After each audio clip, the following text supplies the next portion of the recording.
What is going on, everybody, and welcome to another live Simply Reliable Studios watch along presentation.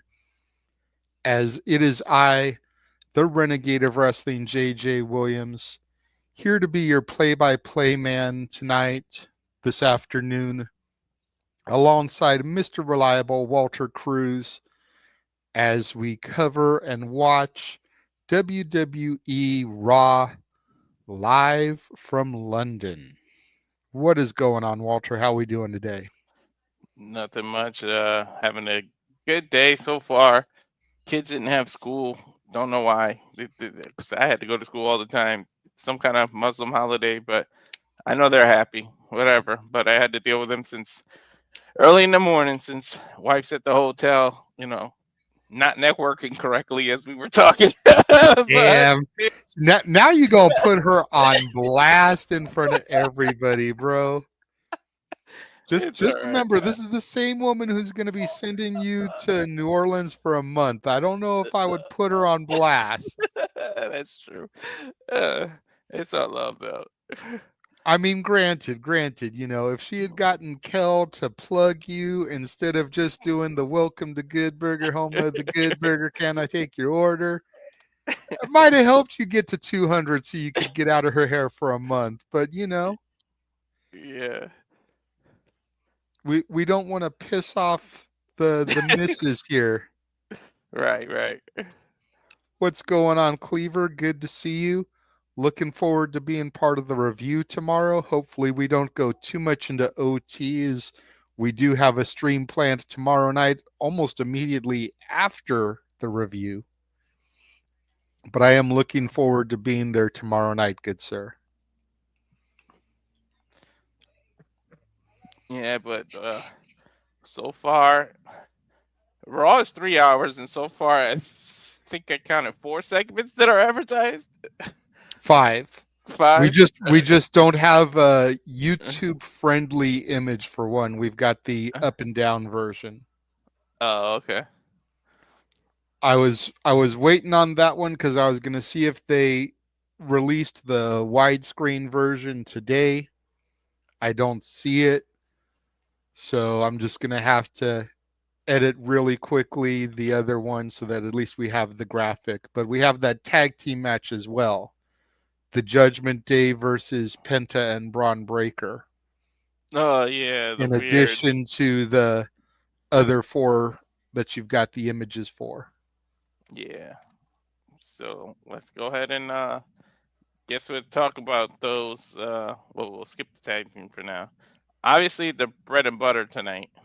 Thank you Yeah, very much, Cleaver. Have a good day at work, bruv. thanks. Um, this one, honestly, I don't think it's gonna end up being a match. I honestly think Jimmy's just gonna get the hell beat out of him to end up in the hospital to kayfabe fire up Jay so that he can get into that main event mode and get revenge for his brother. If it's a match, I'm fine with it, but I really think it's not even gonna end up being a match. I think it's gonna end up being thrown out, and Gunther's gonna do something to Jimmy that's Jimmy ain't making it to WrestleMania. In other words. Yeah. I mean, as of right now, Big Jim isn't even booked on the WrestleMania card. So I think this writes him out of WrestleMania by giving him some kind of beatdown like you called. hmm That way he can maybe make a grand return at WrestleMania. He'll be off TV for a couple of weeks, make the grand return at WrestleMania, save Jay, help him win the title. Then we can get the celebratory moment in the ring. But yeah, that's kind of what I'm thinking there too. Yep, and when they reunite, that might be a moment that makes us cry. And tune in soon, folks. There's a reason I worded it that way, but we're not ready to announce it exactly yet. Yes, yes, yes. But then we got this, which is for now, from what I know, is just a confrontation or maybe Yeah. a call out, if you will. Yeah, I So, believe the way it was worded last week when they were doing the hype up is AJ Styles calls out Logan Paul. yeah, So we're just going to have to see what happens here, but should be an interesting segment nonetheless. Yeah, definitely. I know on social he called AJ. Logan called AJ a bitch. He said, "I see your bitch ass in London" or something. So I mean, he might be a case of writing checks his ass can't cash, but Logan's one of those celebrities who have really took. He's a WWE superstar now. You can't really say a celebrity turned star anymore. He really took it serious, and it's got to be the most impressive one. Like as much shit as people give him for what he does in his personal, he strives at things that he really puts his mind to. So you can't really hate on that. Yeah, most definitely. I mean, Logan Paul, you can say what you want about Logan Paul, and a lot of people do.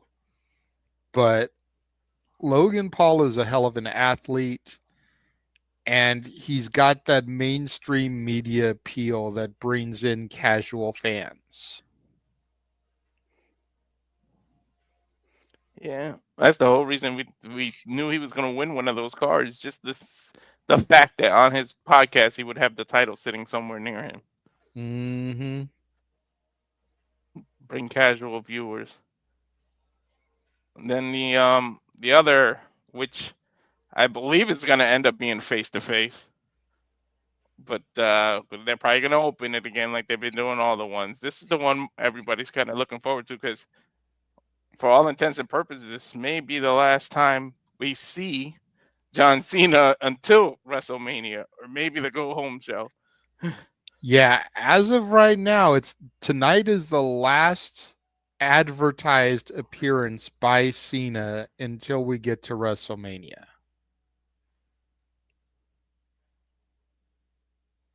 So this may be. So it's got to be big. Again, it's got to give us a reason to not have them on TV. And I could see a beatdown angle here too. Not that you want to do more than one, but if Cena's not going to be on TV, Hmm. you don't want Cody carrying the angle on his own because then when the inevitable happens and he loses at WrestleMania, it doesn't make no sense because Cody's been the guy carrying the angle. So you Hmm. almost need Cody to get beat down either tonight or on SmackDown to take him out of television for the couple weeks leading up to Mania until Cena can be there too. And a Yeah. lot of people are speculating because SmackDown this week, they come back to the States. Not only do they come back to the States, they're in Chicago. Chicago last year on the road to WrestleMania is where The Rock whipped Cody by his bus. So people are speculating we may get a replay of that this year, have The Hmm. Rock whoop him again, and let that keep Cody off TV until either Raw or SmackDown go home to WrestleMania. Yep. Especially with the announcement of that match at the Hall of Fame. If you really looked at that beatdown angle last year, Stone Cold's picture was like prime and center where The Rock was. Mm-hmm. So I mean, you do it again, and you really focus on that little tidbit, that little nugget that his face is on that truck. It could be something interesting. But see, then here comes this question. I don't know if a lot of people have thought about this part of it. If Stone Cold gets involved at WrestleMania and Cena still wins, what was the point in Austin getting involved? Very true. I don't think people are thinking about that. You know what I mean? Like, everyone just wants to see Austin at WrestleMania, and that's great. I want to see it too. But what's the point in Austin getting involved and it all ends up being for naught? Hmm. That's very true. So maybe only involve him if Cody's going to be the one going over. Otherwise, leave Austin the hell out of it. But then here's this side of that coin as well. That's 2 years in a row Cody won the championship match because of outside interference. Last year, the Avengers assembled to help take out the bloodline. This year, it's Austin. Cody can't do it at Mania for the title alone. Mm. Right. He has legends. Last year was the Undertaker that Mm-hmm. really It was cemented The it. Undertaker. It was John Cena. It was, Mm-hmm. Seth Rollins. Mm-hmm. It was the Avengers assembling. That's what we called it on commentary. Noah asked, "What is going on?" And I said, "The Avengers are assembling, Noah." Mm-hmm. Which, by the way, that should be in Cena's promo. You couldn't even win that damn title if it wasn't for me. You wouldn't even have that title. Like, that needs to be brought up. Mm-hmm. Difference a year makes, right? Mm-hmm. But It's just like the whole Punk promo that kind of sort of got touched on last week, but didn't get fully dived into about the whole "I brought you into this business and I can't wait to take you guys out of it." The Shield was Punk's idea. Seth and Roman wouldn't even be Seth and Roman if it wasn't for Punk. And just like the WWE tried to do to us fans, they forced Roman into it and shoved him down Punk's throat. Roman would not have gotten to where he was without the Shield, and he wasn't even supposed to be in the Shield. mm-hmm.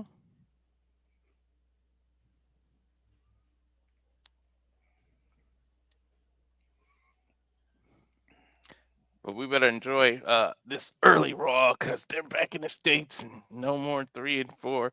So sorry, Aaron, who loves the review being able to do it all early. But and I like it too that we can do this before work. But Right?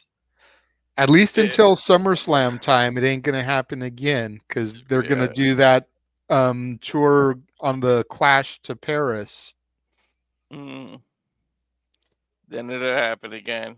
But also, we got that tag team match that we don't have yet. So it's Braun and Bron and Penta. Penta, El Cielo Miedo Uh, versus the uh, Judgment Day, Finn Balor and Dominik Mysterio.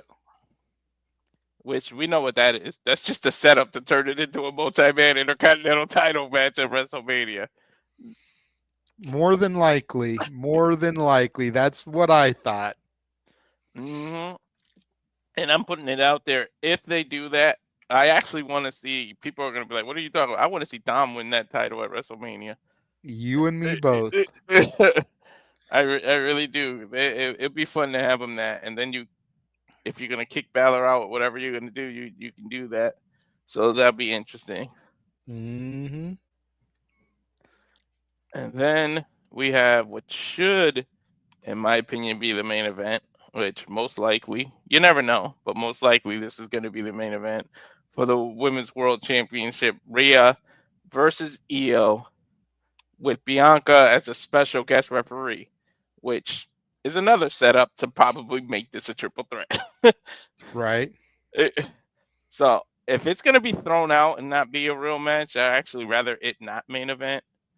But if it's actually going to be a match and then you turn it into an angle, I don't mind. So it's kind of depends on how they book it. But in terms of all the other matches, I feel like this would main event over any other one. I don't know what your thoughts are on that. I mean, I'm looking forward to the match. Sorry, I'm messaging somebody something here. Sorry. Trying to communicate to some people on X to get some shills going through here. Um where am I? There we go. I'm looking forward to the match. I think it'll be a solid match. I agree it's probably going to get turned into a triple threat. I It's not going to main event because we know that Seth, Punk, and Roman are main eventing, and we know Cena and Cody are main eventing. But I could see it being a semi main, maybe night 2 semi main, because you don't want to go from one triple threat into another triple threat. Mm-hmm. and you don't want this match to kick off either night.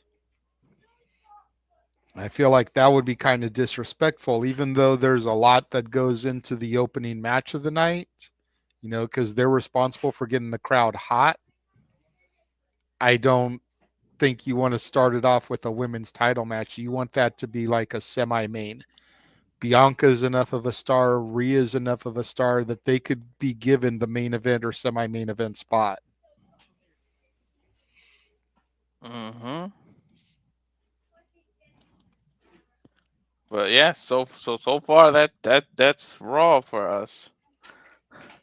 I mean, cars subject to change. There's probably stuff they're not advertising that end up being just like the ROW show that we did. There was a couple of matches Mm-hmm. that we didn't know, so it always happens. A couple of segments here and there backstage will probably happen,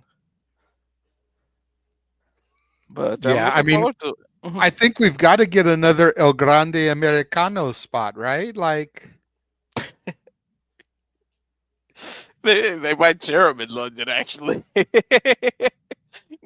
He might not get booed. We'll see. But yeah, I would do it. Why not? Or at least a video package of how he became a wrestler, and another one of those kind of videos. What inspired him to get into that ring? Another probably been in the family and wrestled since he was 10 years old. You know the right? stories. Yeah, yeah, yeah. Growing Mama up as a Americano. young luchador in Mexico, El Grande Americano looked up to his familia. Right. Right. Mama and Papi Mexico. It's probably his mom, his parents. Uh, but I'm not giving them ideas like we did yesterday. I booked it up gold yesterday. For real. Like, god damn, we were giving away shit. Even your son had to come up on the chat, was like, Dad, what are you doing? Get paid like shit. It's like, you want to get mad at your wife for not getting a show video for you, and yet here you were just handing gold to WWE. They listen eventually. I wonder how they would pull that Matt saying, "I can't wait for the eventual El Grande Americano versus Gable match." I don't know how they would pull that off, but that would be some funny You stuff. do it the same way when Edge and Christian were Los Conquistadors. They had someone else in the masks when they needed to do it. Yeah,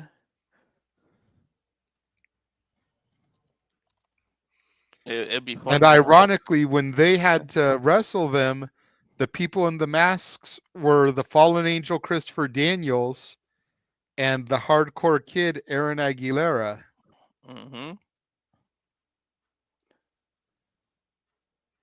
Fallen angel Christopher Daniels. Whatever happened to that guy?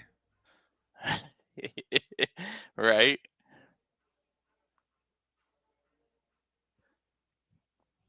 But yeah, that's Raw. We got about 10 minutes to start, and I'm really looking forward to it. But speaking of starting, today's the 31st, which means tomorrow's the beginning of the month, which starts for Oh our yeah. very, very heavy month for us. I think it's a big month for any wrestling streamer. I don't want to just try and sell it like it's a big month for us, but yes, Yeah. it's going to be knuckin' futs. Hmm. We have got so much stuff on deck for everybody, and not just watch along streams, but just like streams in general. Top tens, simply predictings, shenanigans, like just so much content that's going to be coming for you, our lovely viewers. Like, man, Seriously, I mean, from specials with wrestlers, La Princesa, Tiffany coming Friday. Like we bring in the heat.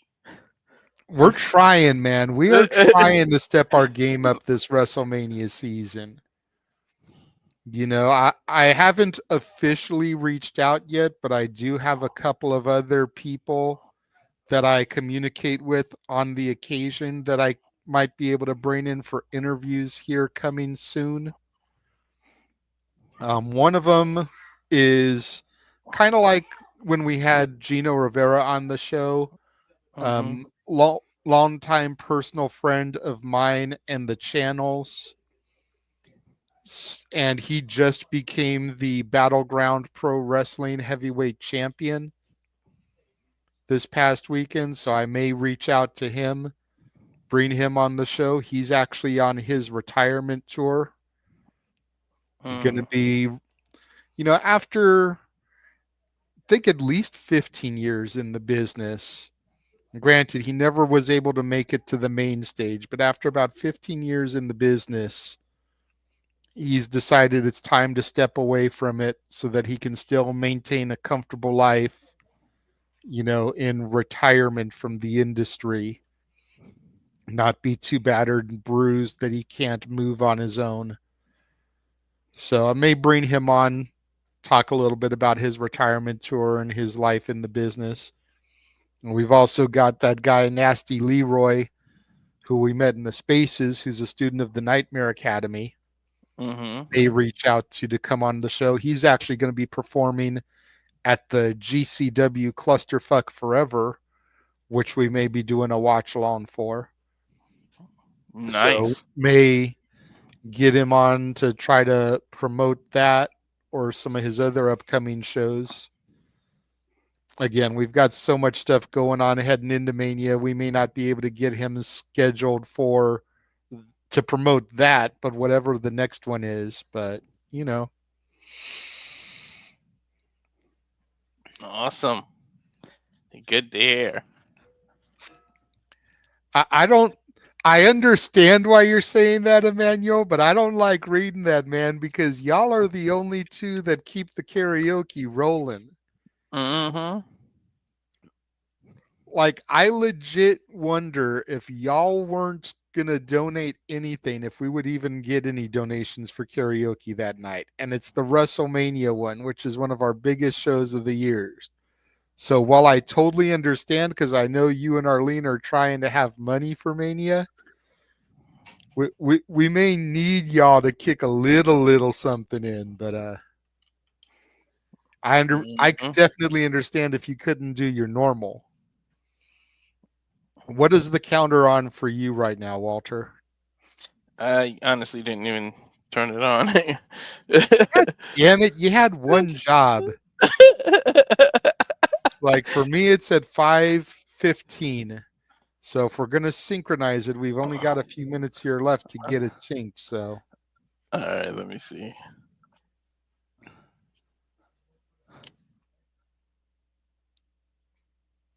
5 minutes.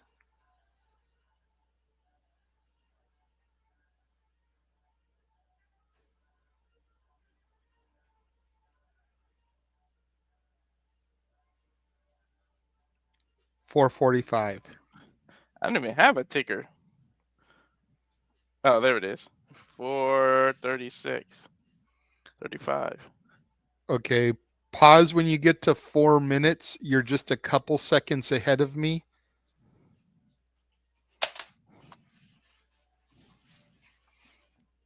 I just think that'll be easier. Pause when you get to Mm-hmm. 4 minutes flat, and then I'll let you know. All right.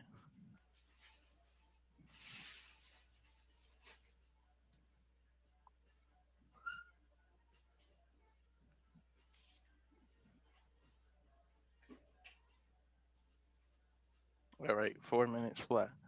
4 minutes. All right.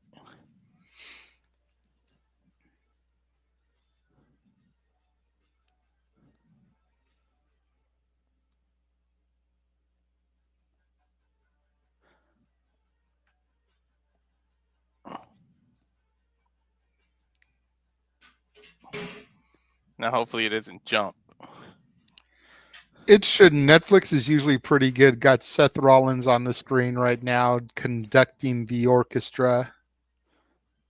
Mm-hmm. What a segment, by the way, on SmackDown. Dude, again, you want to talk about moments that make you cry? Mm-hmm. Definitely hitting the feels. Yeah, and that was real emotion from us Punk too. Seth had to reel it in. Seth almost got it. He was like, "No, damn, screw you. No, this isn't right." It's like my whole job has been to keep you out of the WrestleMania main event. Mm-hmm.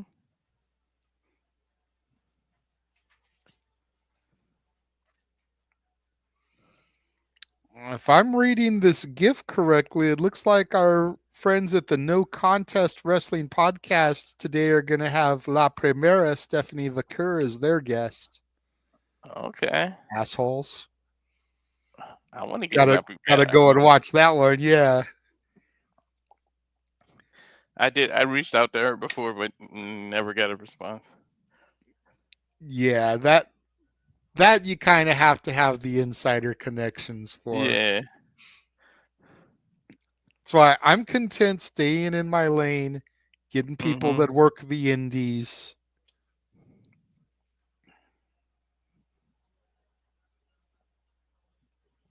People complain about the WrestleMania build, but not stand and deliver. They've announced 0 matches. Not only that, they keep changing the time on this shit. No, it's going to be at 10 Pacific, 1 Eastern. I They ain't heard that. changed no time. You got to remember there's always the doors open time and then there's bell time. Mm-hmm. Bell time is 1 o'clock for you, 10 a.m. for me. I thought they said they changed And it you to figure 9:30 a.m. that's the doors. Uh,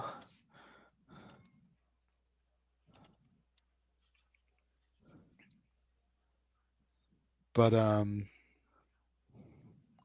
I think they're going to start announcing stuff this week. You've also got to remember, Emmanuel, they've only got a book for one show. Mania's booking 2.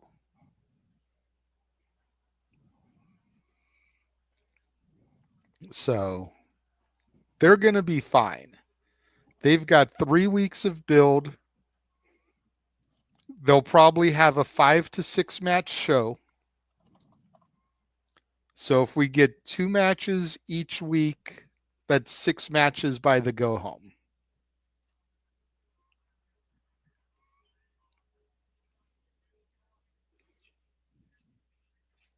Question is what belts are going to be on the line? What matches will they be? mm-hmm. And again, we'll start to see all that start to take shape tomorrow. Mm-hmm.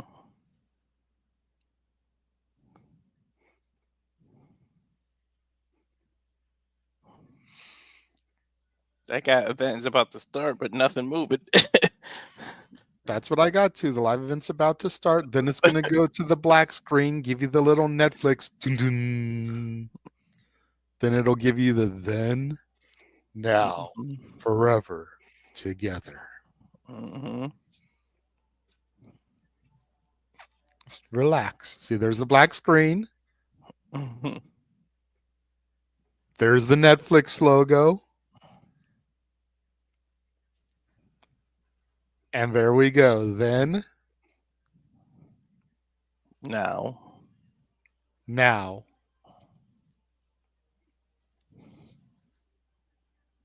forever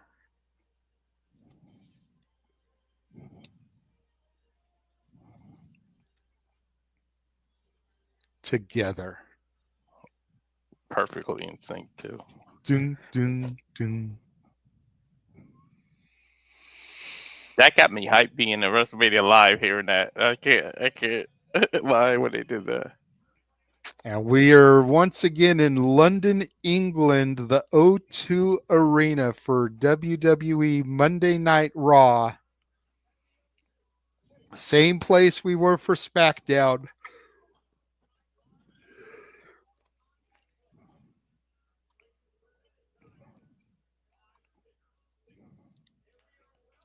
Presented by Snickers, Yep.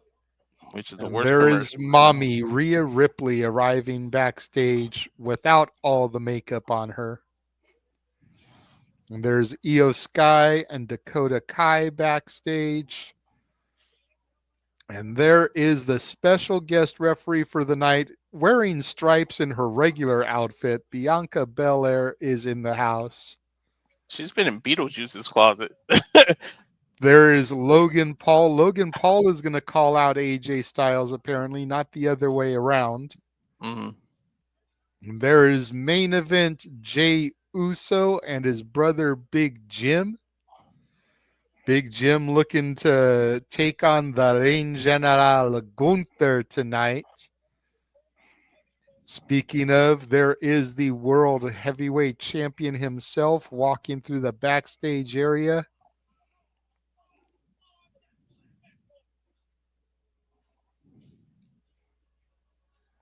Let's see what they start with.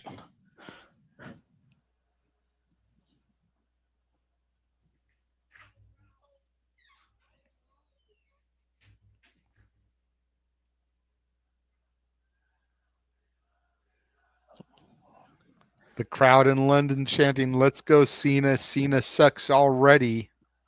He probably is starting.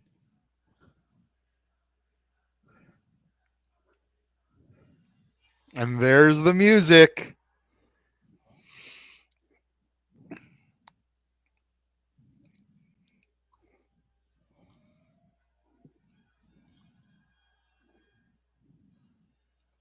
I had my finger on the button thinking that was going to start it too. The London shirt, huh? I kind of like that one. Me too. I'm not going to lie. I kind of like that.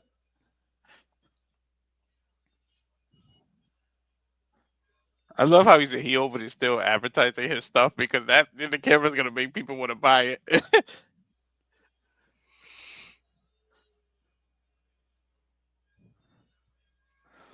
I swear to God, JJ, you saw what I wrote to him. If we start hearing that shit, I'm calling him out. Bro, look at all the people that are still wearing his new merch here. Mm-hmm. Chanting Cena sucks, but they're still wearing the merch. He called those people out. Well, it's because it's town specific. So anybody in London is going to want Cena London merch. And just because he went heel, he's got to treat Stu like a dick. No more Stu shout outs. Apparently, the WrestleMania main event is going to be presented by Drumstick Ice Cream Bars. What the hell? Can we get some WWE ice cream bars back? Right? God damn it. Get on that, punk. I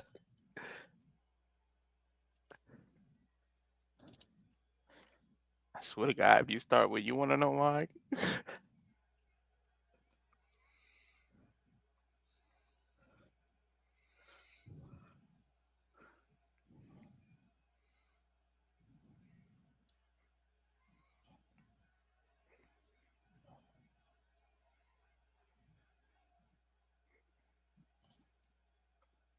Cena soaking the hate in.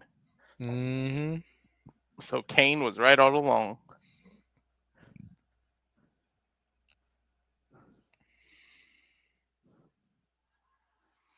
We're not even waiting for Cena to talk.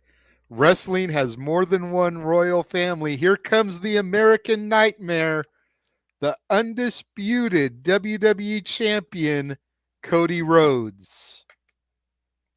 Didn't even let the microphone go to Cena's lip.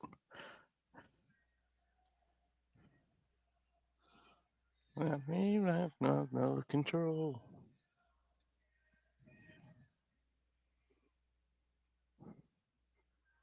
Okay, with the suit game, Cody.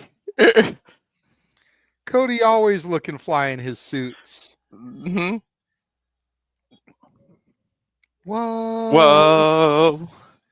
Cody from that NWA era trying to model himself like Ric Flair, where a champion looks like a champion. Oh, hell yeah.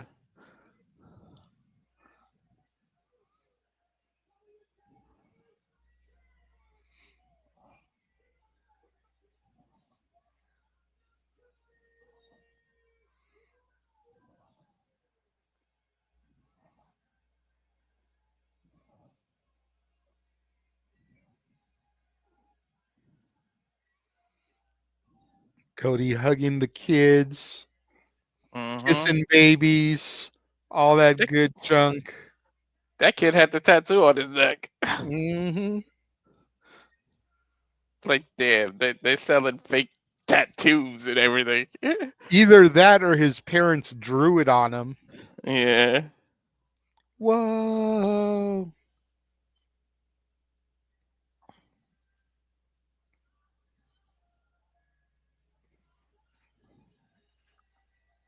I wonder how many pounds or euros those tickets cost. Right? Or quid. I think that's the other currency, right?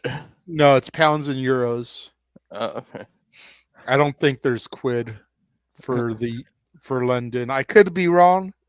If any of our viewers are UK, Where's Hannibal when you need him? right?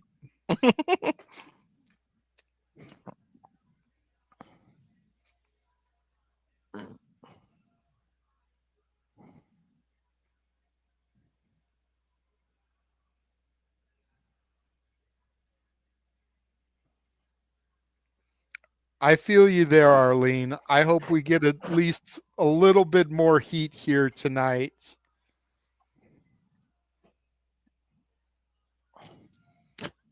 I just noticed Cena's shirt more clear.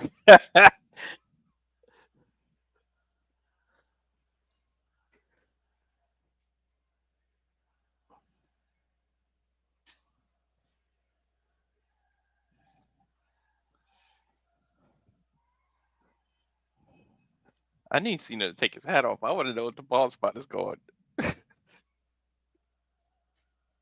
That would be giving us what we want.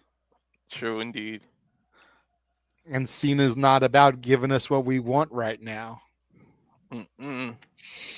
Here we go with the goddamn soccer chants again. Cody, Cody Rhodes, Cody, Cody Rhodes. They did it for I Roman can last I week. cannot wait for them to get back to the US so we can get rid of that fucking chant. Yeah, please don't do that. Don't start following them.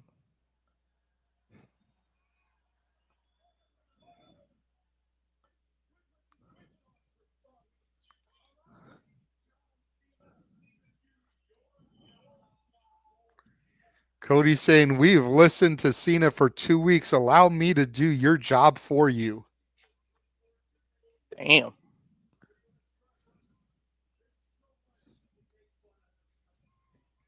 Cody saying, "There's so much you could make fun of when it comes to me. For starters, I have a lisp.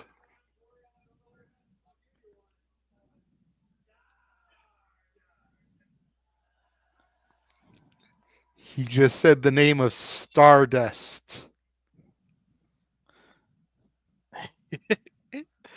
He said names with the letter S. Give him trouble. Mm-hmm.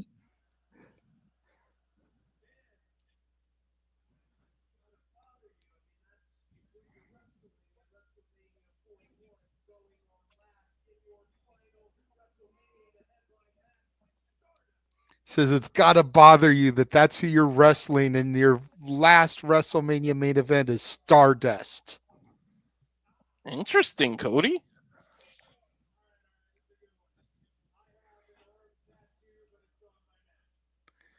Says he has an arm tattoo on his neck.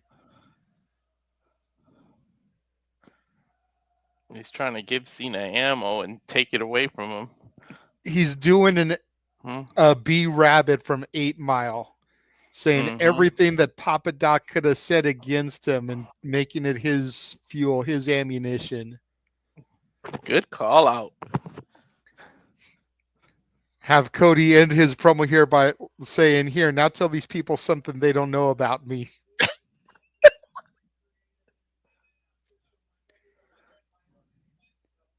He even just mentioned the other company he created. Mm-hmm. Maybe I'm struggling with the idea that Superman really is dead. Wow. And the Superman movie's coming soon too. For him to say that.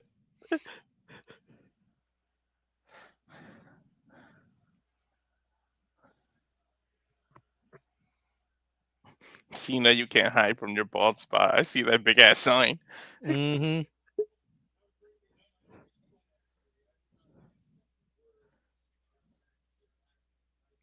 Cody saying your words have not matched your actions. You've been lying to this audience.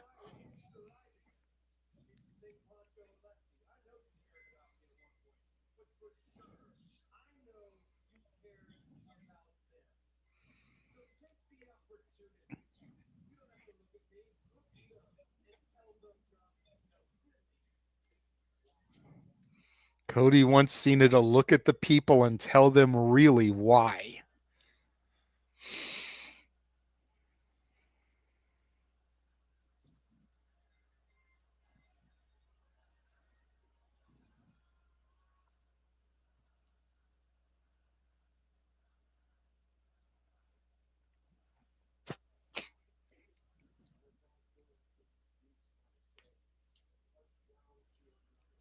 Cena says he's not going to reduce himself and come down to your level.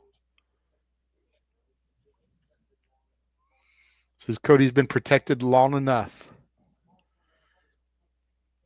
Cena says, I'm also not going to cook you. I'm going to bury you. Just like I've buried everyone else. Mm.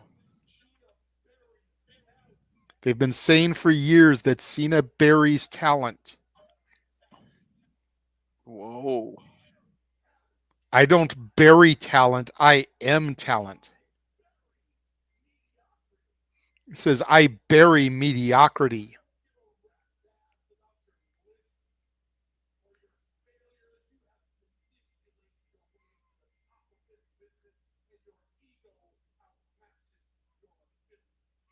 You've manipulated your way to the top of this business, and your ego outmatches your ability.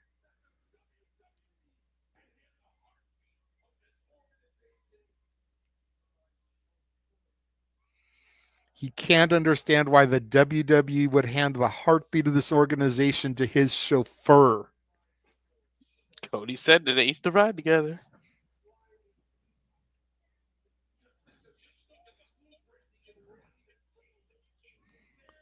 A slimy pickpocket that feels that just because he stole the blueprint, he can run the kingdom.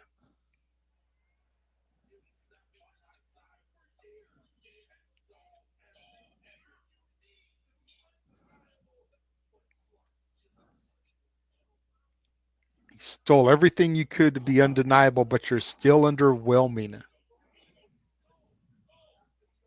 Damn, he said there's your why.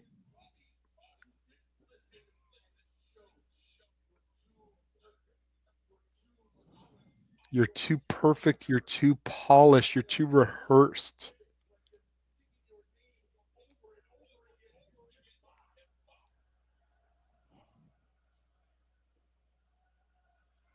Hmm. Wow.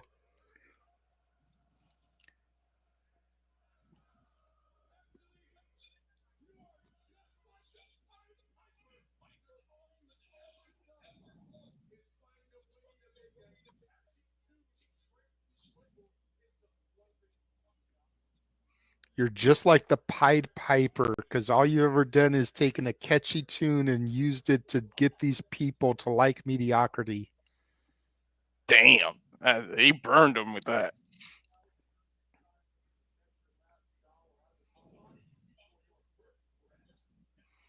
I will body you before your first breath.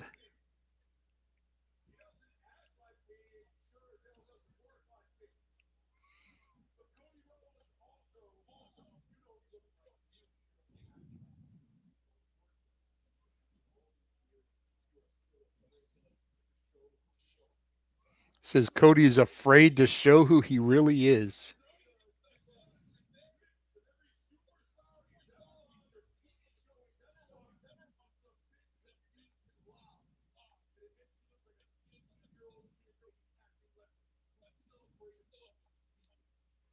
Looks like a 16-year-old kid taking acting lessons who's afraid of public speaking.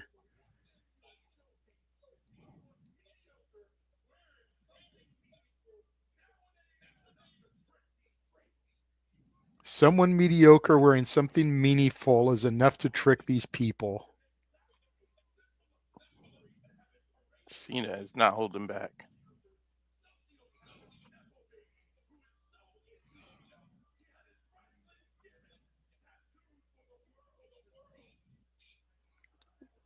Wow, called him a sociopathic Nepo baby.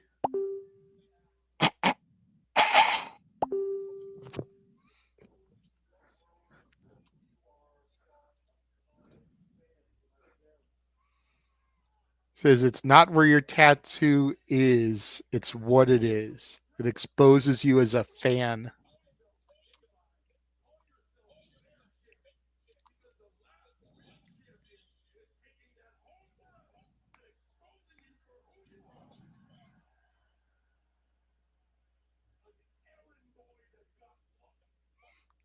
Called him an errand boy that got lucky.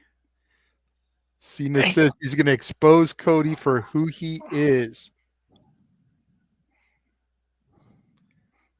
Dude, look at How Cena's quickly the face. fans are now chanting Cena, not Cena sucks.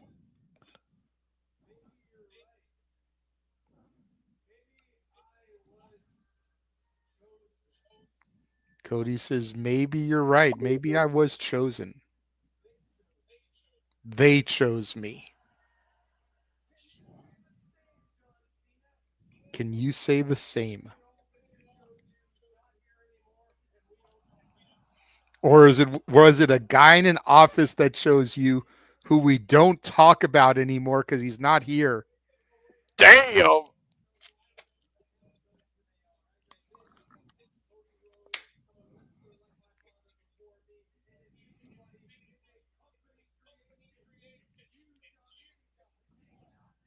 If anybody's a company creation, it's you and not me.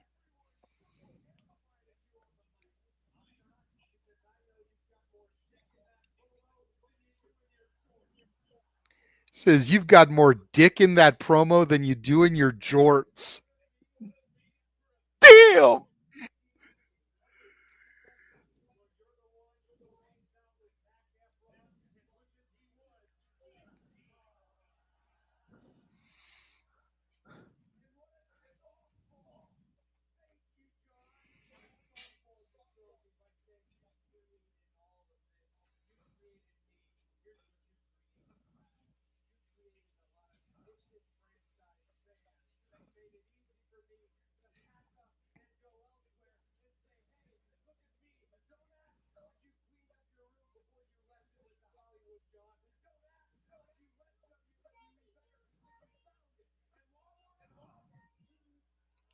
Damn.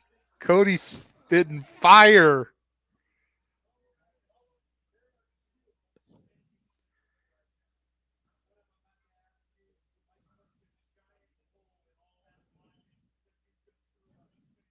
Says there's two of us in the ring right now.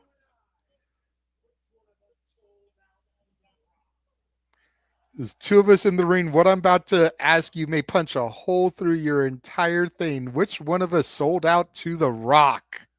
Damn. And There now I the go. fans are chanting, you sold out. You guys wanted him to mention The Rock.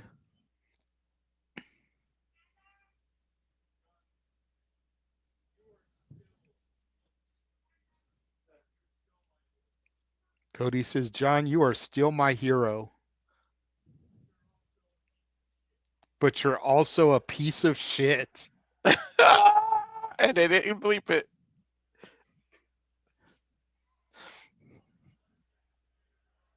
And now the crowd is chanting, piece of shit.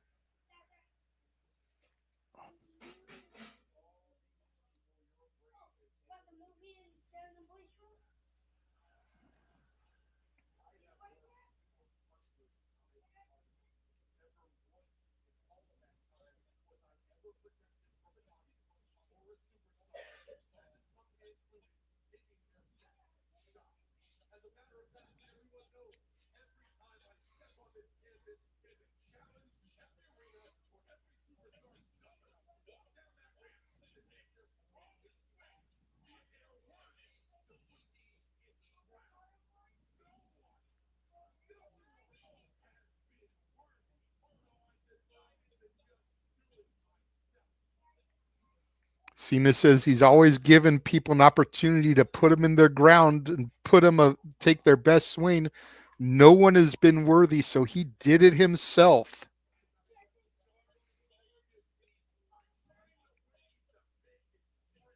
No matter what garbage they've given me, I've found a way to make it great. Not telling lies. At your best, you can't wipe my ass.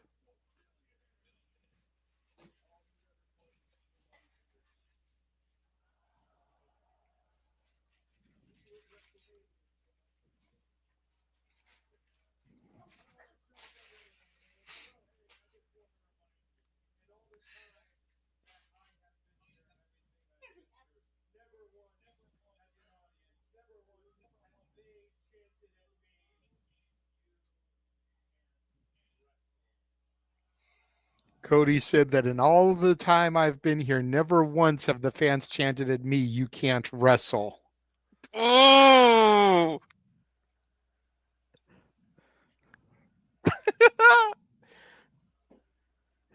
Bring Cena back into the ring. We actually going to get some physicality here? Mm-hmm.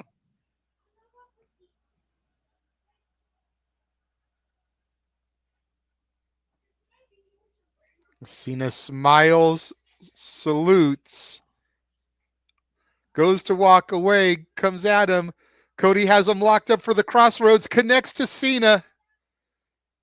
Cena is dropped on the mat by the crossroads.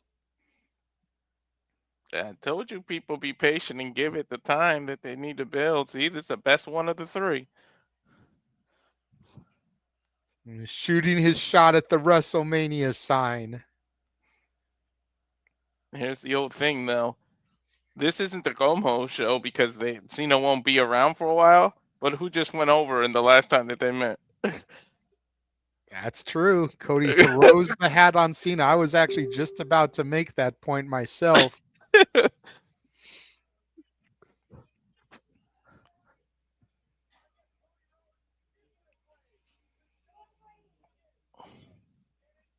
Wow. Dude, great points were made by both of them. Yeah, I can't even lie, but Cody able to hold his own on the mic against Cena. Mm-hmm. That's a good dig. He said, "Yeah, but in all, they never chanted, 'You can't wrestle at me.'"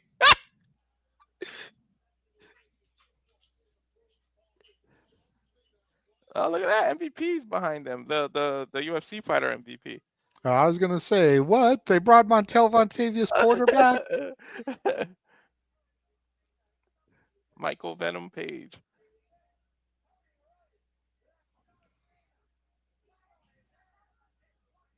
We better acknowledge him. He fights for the UFC.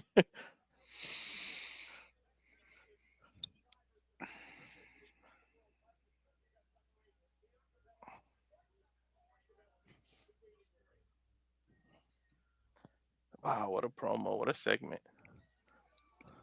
Now get a little bit of a hype up video for this championship match. Io Sky, Bianca Belair, Rhea defeated from a few weeks ago. Probably gonna see this video 4 times today if it's the bit of it.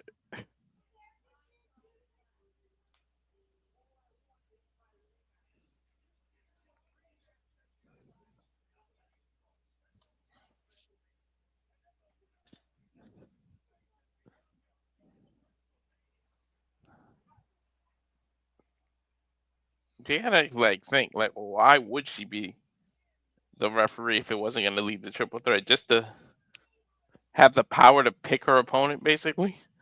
Mm-hmm.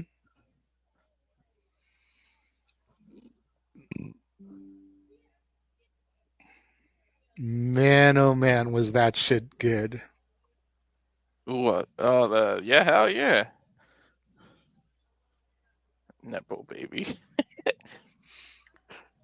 We just said it. You said NW. What did you say for the NWA? Homage to Flair and his Hmm. dad, and you mentioned all that. And John Cena said, "All you are is a blob of all other superstars." Like, damn,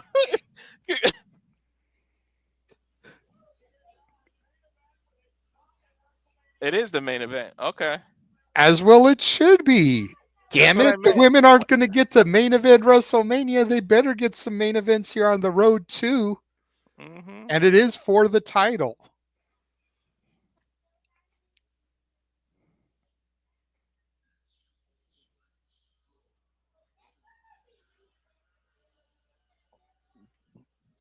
And here come the New Day. This was unannounced. I didn't even recognize the freaking music.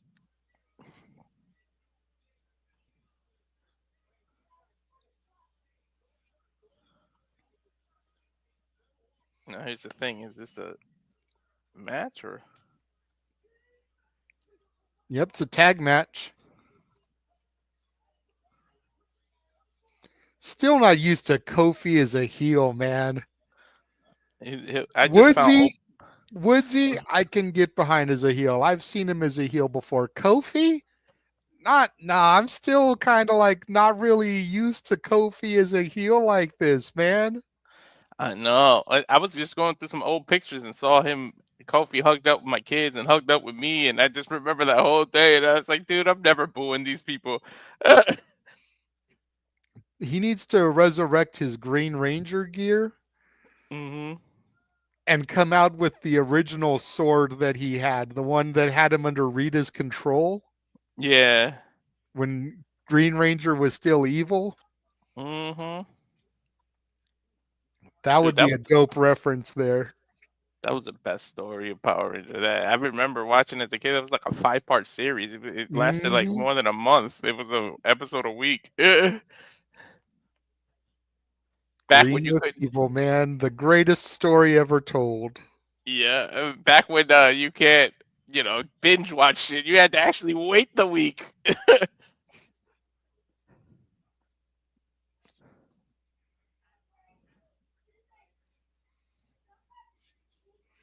Be nice if I knew who they were gonna fight. I started working on the banner and I had to stop typing because I'm like, well, who's their opponents?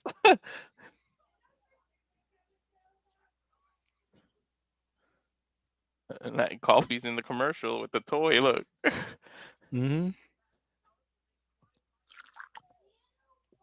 it's funny that Drew gets that commercial when he was a heel.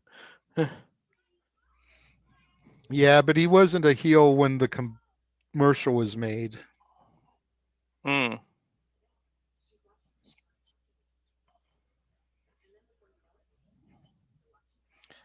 But yeah, man, going back to the Cena, man, that was awesome. And they finally got physical. They mentioned The Rock, so they kind of gave the Hmm. tease. People still gonna find a reason to say something though. I've been saying since week one, give it time. Gotta tell the story. You don't want to shoot everything at once. Give it all away in one shot because then there's nothing to build suspense to. Every week, now, if we go back and we watch these segments build from week one to now, will people bitch and moan and complain? Or do Hmm. they feel now that it's told the proper story? I called it too. I said, calm down. Like you guys are rushing stuff.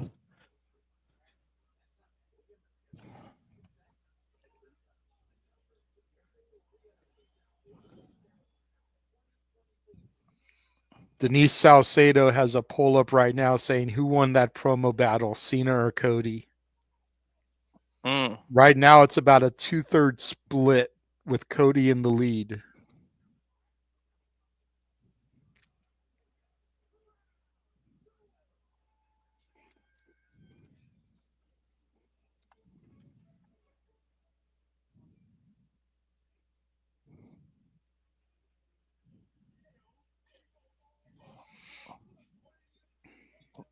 Wow.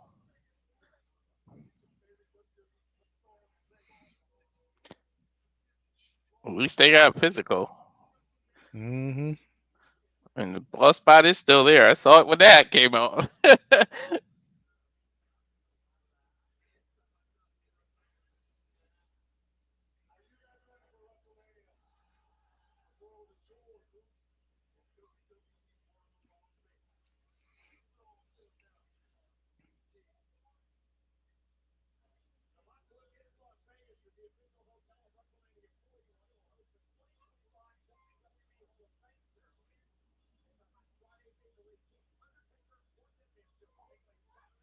Now they're showing us everything that's going to be at the Fountain Blue in Vegas, the Hall of Fame, the Undertaker One Dead Man Show, the Roast of WrestleMania, and NXT.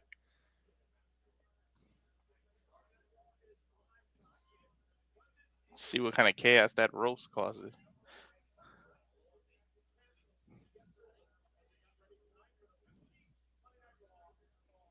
Dude, I want to go to London. I want to ride a double decker bus. That's the whole reason I want to go there.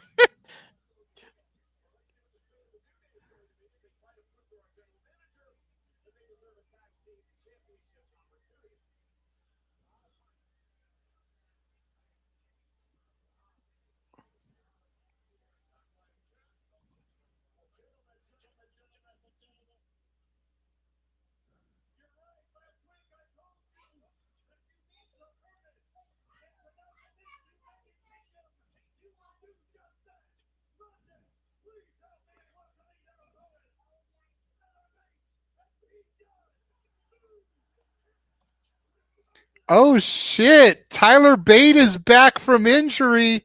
New Catch Republic back united. Tyler Bate and Pete Dunne here in action.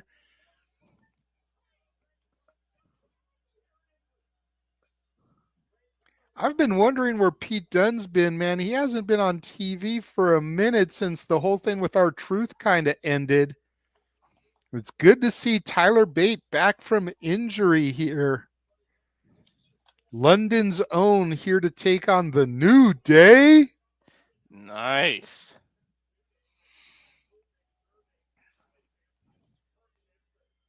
Pete Dunne, of course, is going to be competing as part of Josh Barnett's Bloodsport 13, taking on Timothy Thatcher. That's a Mhm. banner incoming. Somebody body joints are gonna get manipulated.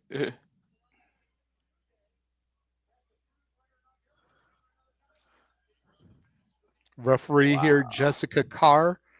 Jessica Carr had her wrestling debut on Evolve this past week as the Masked Calyx. Mhm. Losing effort, but it was still kind of cool to see Jessica Carr in the ring. I just noticed Kofi and Woodsy have matching tattoos there. What? Yo, you read my mind. I just noticed the M, like the one's on the shoulder, the other's on the Mm-hmm. rib.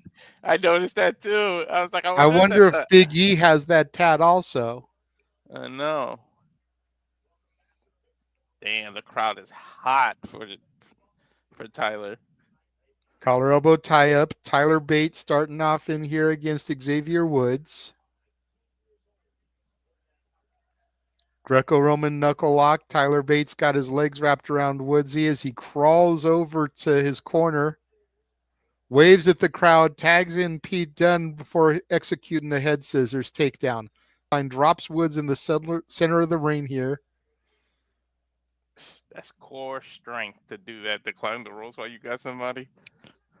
And now, to your point earlier, Pete Dunne going for that joint manipulation, bending the digits, stomping the arm of Woodsy, hot tag to Bate. Bate leapfrogs over off the neck of Dunne, does a little corkscrew, lands on Bate. And now Bate taunting Kofi Kingston.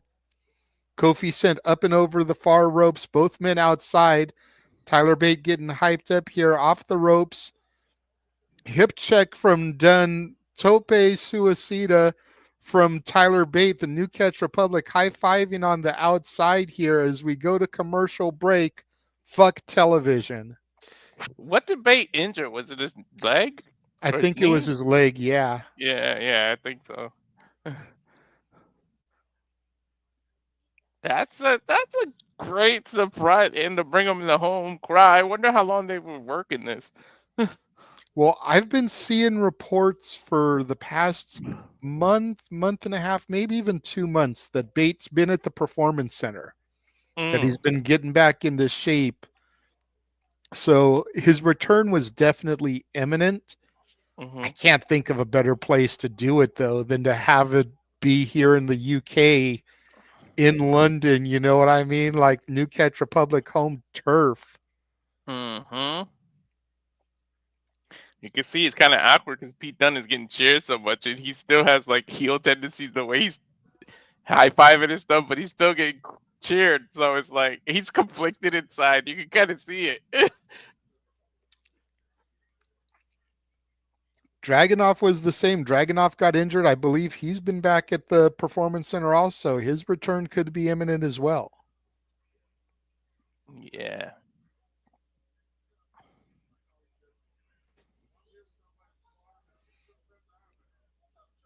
which sucks, man, because they could have did Dragunov versus Gunther at WrestleMania if he never got hurt, Hmm.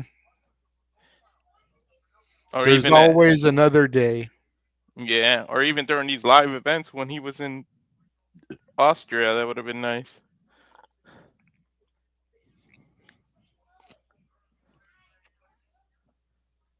Damn, man, it's almost April. It is cold in here. What the hell? It's 62 degrees here in sunny Southern California. It's Can't windy out, but it's 62 degrees. I can't wait to freaking move. Probably go for a little walk once this gets off the air. Walk to the gas station real quick, give me some chips or something. Uh, Ain't got shit else to do tonight. Raw isn't going to be coming on at 5 o'clock. It's on now. I've got the whole rest of the day clear. yo, nice. Hey, if you've got free time, you might want to check out GCW's America's Most Wanted that aired last night while we were doing the other watch along. I Uh, watched it after we got off the air. It was a pretty interesting show learning about GCW. mm, Very much an XPW, ECW violent type promotion, but they also had some matches that weren't like blood and guts and shit. So back here, the action. Woodsy with a drop kick to the back of Pete Dunne gets a 2 count here. mm, Xavier Woods basking in the heat here as he's in the dominant position right now, just arrogantly kicking the back of Dunne's head. Nice chop from Pete Dunne here, getting a little bit of separation. Forearm shots being traded in the center of the ring. Tag into Kofi Kingston. I believe this is the first time Kofi's been in legally, unless he came in during the commercial break. yeah. Well, as far as we know, it's the first time. And you're right. It's hard to see Kofi stay heel. Like at least we saw him as Apollo Creed. What's his name? Not Creed. Cruz. Cruz. Yeah. So we saw Woods work heel before.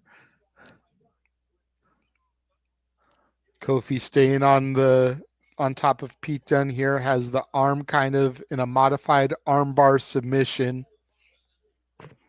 Definitely not the type of guy you want to try and do submissions against. Pete Dunne knows pretty much every counter and reversal there is. Trying to reach out to Tyler Bate, get the tag here. Clubbing shot from Kofi. Irish whip sends Dunne into the New Day corner. Runs the rope up and over, backflip. Pete Dunne with the tag to Tyler Bate. Here comes Bate with some clothesline center of the ring, taking out Xavier Woods before he can get into the match. Bates fired up, goes for a running boot. Kofi gets out of the way. Tyler Bate catches him. Overhead belly to belly suplex and a kip up from Tyler Bate. Damn, that's a built guy, yo. Tyler Bate with Kofi on his shoulders. Airplane spin now. Seems like he's going faster and faster with every revelation here. I'm dizzy watching shit. Imagine taking that Right? move. And then to Death Valley driver to boot. Tyler Bate now getting his bearings back. To your point, definitely a little dizzy. Mm-hmm. Tags in Pete Dunne.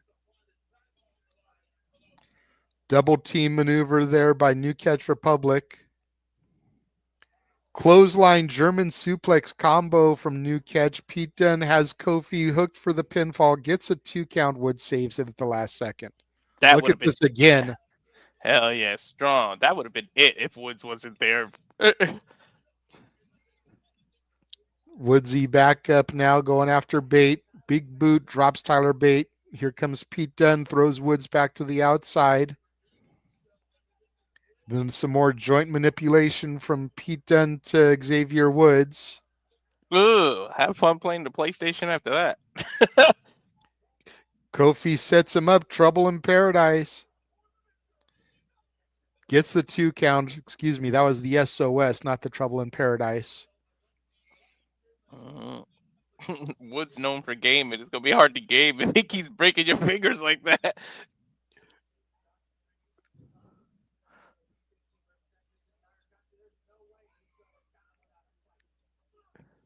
Kick to the midsection. Stomp of the fingers of Woods. Kick to the head of Kofi. Done up and over. Tags in Tyler Bate.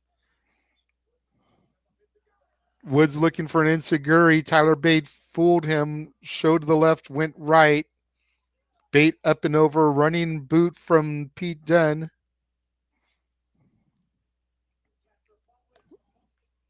What we got here? Woods trying to counter.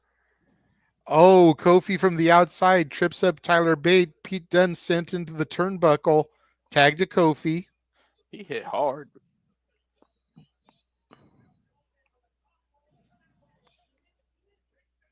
Double stomp, hooks the leg, gets a 2, 3. New Dave just defeated New Catch Republic. I'm shocked. I didn't expect New Day to win this match. They just returned. It was a damned if you do, damned if you don't situation. The New Day trying to get to WrestleMania and prove that they deserve an opportunity there, so they had to win something. But to your point, New Catch Republic and Tyler Bate making his return here in the UK, their home turf, and then to eat the L. Like I said, it's kind of damned if you do, damned if you don't situation. The well, we know Dunn is here. He might just start fighting Taylor Bates and they start a one-on-one rivalry. I don't think Dunn is heel. I just think he's being super aggressive. There is a slight difference as we got Kathy Kelly on the entrance ramp interviewing the New Day.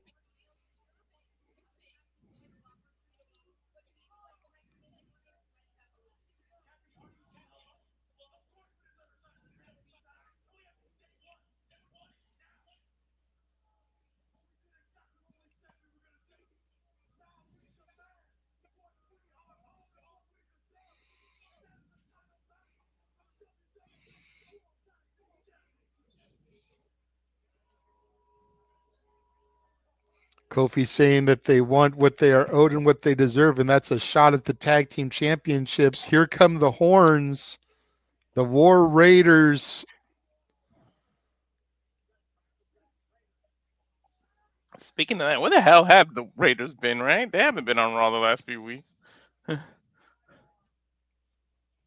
Not that I could recall, at least. I figured they just were keeping them in the States for when the New Day came back, but here they are tonight. Not dressed to compete as they face to face with Kofi and Woodsy here.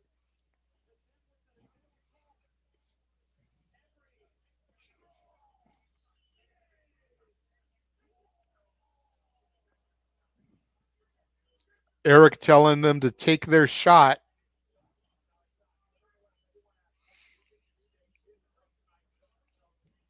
Three-man booth here tonight. Michael Cole, Pat McAfee, and Wade Barrett. Wade Barrett, of course, UK native as well. Wonder if he'll get involved in the show here somehow, some way. Mm.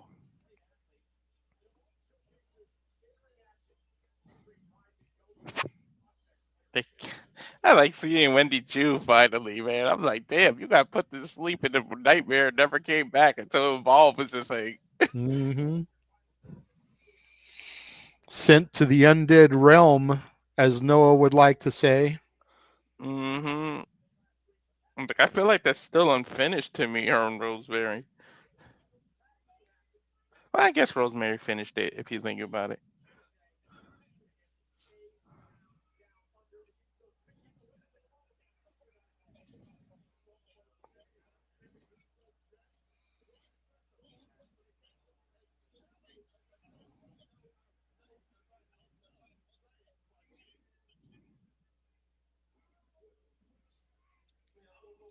Getting a little bit of a recap right now, Jimmy and Jay from last week, which led up to the slap heard round the world. That slap was ridiculous. Gunther in his head was like, "Yeah, your receipt's coming next week, homie." Mm-hmm.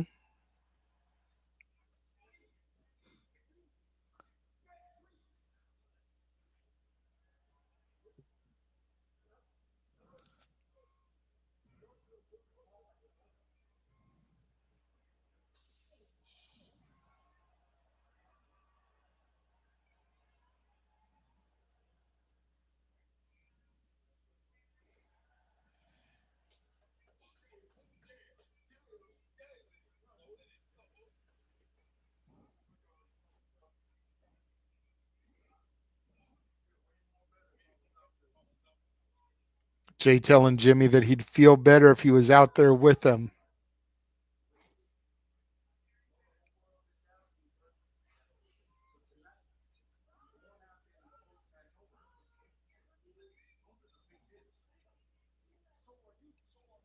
Jimmy saying Gunther's a big deal, so are you, so am I.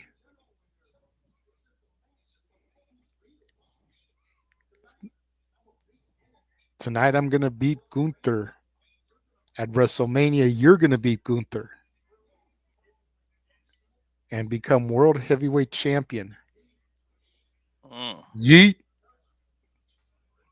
He said he is beatable.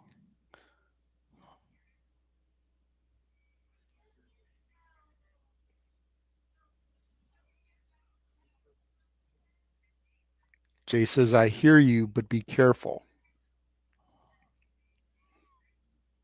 Jimmy don't want him out there. Kind of leading more to the credence that Jimmy's about to get his ass handed to him. Because if he was going to be out there, then maybe Gunther wouldn't be able to beat him down. But with Jay not out there,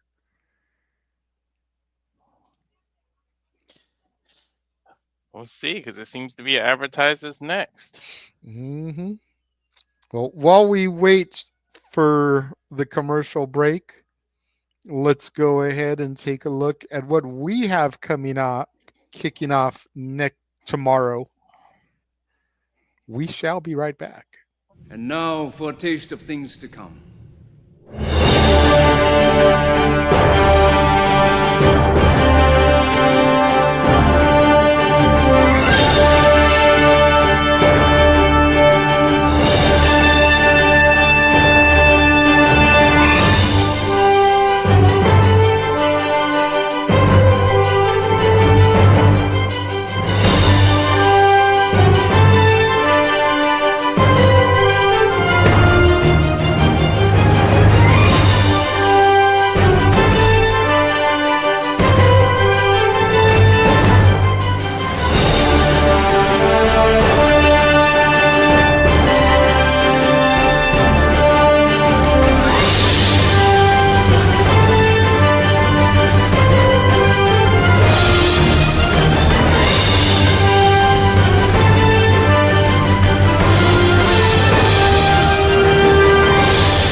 all the professional wrestling and more. All the content. April is the We's Are Going to Die tour. Right? It's what Jeff used to call it, man. The We's Are Gonna Die tour. And good God, with everything we've got coming up. But I can't wait, to be honest. It's gonna be tiring. It's gonna Mhm. be exhausting, but it's gonna be fun. So much content, so much stuff in store.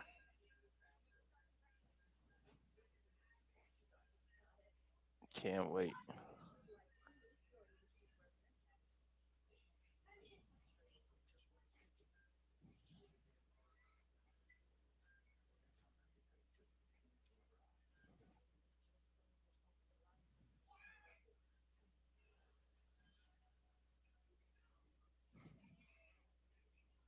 Mm-mm-mm-mm.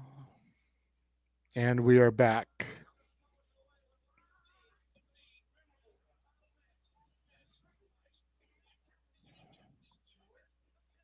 Look back at the WrestleMania or the Royal Rumble 2000 street fight between Cactus Jack and Triple H.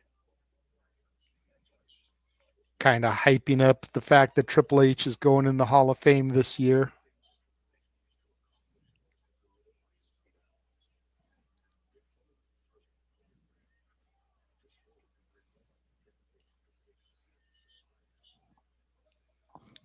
I definitely remember this match. Mm-hmm. Talking about how Mick Foley kind of made Triple H a viable champion here, being able to bring the fight and solidifying Triple H as that main event caliber guy. Hmm. What's funny is he did the same thing for Randy Orton. And The Rock. Hmm.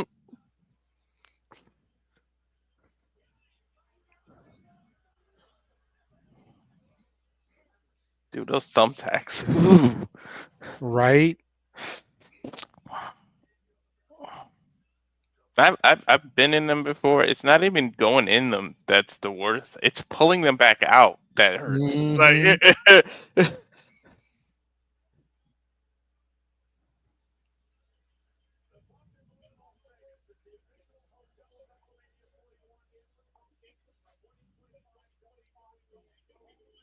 Hall of Fame begins at 10 p.m. Pacific. That's 1 a.m. Eastern time for y'all. mm, And there is a look at the class of 2025. Triple H, Michelle McCool, Lex Luger, Earthquake and Typhoon, the natural disasters, and the WrestleMania 13 match between Bret Hart and Stone Cold Steve Austin, the WWE Immortal Moment, as it's being called. Pat McAfee and Michael Cole will be hosting the Hall of Fame ceremony, which will be viewable on Peacock, YouTube, X, and TikTok. Again, that is 10 p.m. Pacific time, 1 a.m. Eastern. Kate Nash, an actress from the Glow Wrestling series, in the house, as well as a singer-songwriter. There's Charlie Brooker. no. Or no, excuse me, that's Michael Venom Page. Their tags are all behind. Yeah, they screwed that tag up. That other tag was supposed to be who Kate was choking, like Oh, using it to okay. choke. That's what I'm That makes guessing. sense then. Okay. Yeah. There's Charlie Brooker. Okay. Uh, Season 7 of Black Mirror will be streaming on Netflix beginning April 10th. way to show that you know where you're going with the camera before you do it. There's Louis Capaldi again, who was in the crowd for SmackDown. Grammy nominated singer songwriter. Looks like a fucking kid, dude. Such a I baby know. face. I know. And backstage, there's Bianca Belair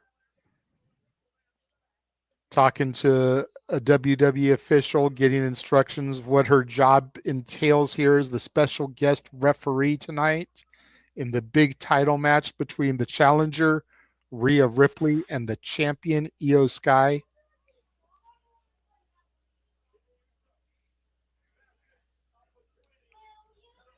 I just feel like if you're a wrestler, you make the best reps because you know all the rules. Especially if you're a heel, you're the one breaking them. Already in the ring, Jimmyy Uso. He doesn't even get a TV entrance. No, it doesn't look like they're including that match in the Hall of Fame, at least not yet. Definitely one that could be up for consideration down the road. It was just to promote Triple H and his Hall of Fame induction, I think. And here comes your current reigning and defending World Heavyweight Champion, the Ring General Gunther.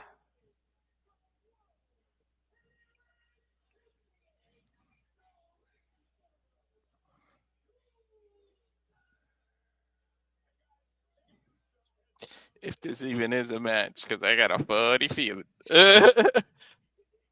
It's going to be a match in name only, but yeah, I have a feeling this is going to be a beatdown here. Still not saying which night the matches are going to be taking place on, which I think is interesting. They've only got a couple of weeks now to get that worked out, start showing the graphics. I think True. that's going to open night 2. Which Bell one? This? sounds, yeah, the World Heavyweight title. I think it's going to open night 2 just like the way the World Heavyweight title opened night 2 last year. Mm-hmm.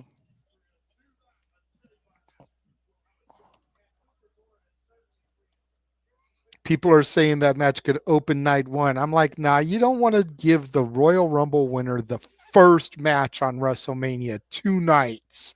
Nah. Mm-hmm. You want to at least have him open the second night, the main night. Big boot by Gunther drops Jimmyy Uso in the center of the ring here. Throwing Jimmy to the outside. Gunther follows him out. Just unleashing punishment on Uso, throwing him into the barricade. Knife edge chop follow up.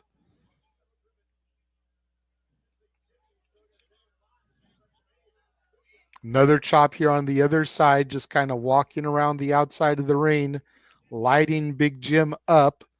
Gunther grabs him by the head and neck, throws him into the barricade there. Rolls into the ring, breaks the 10 count, and right back out to the attack is the Ring General.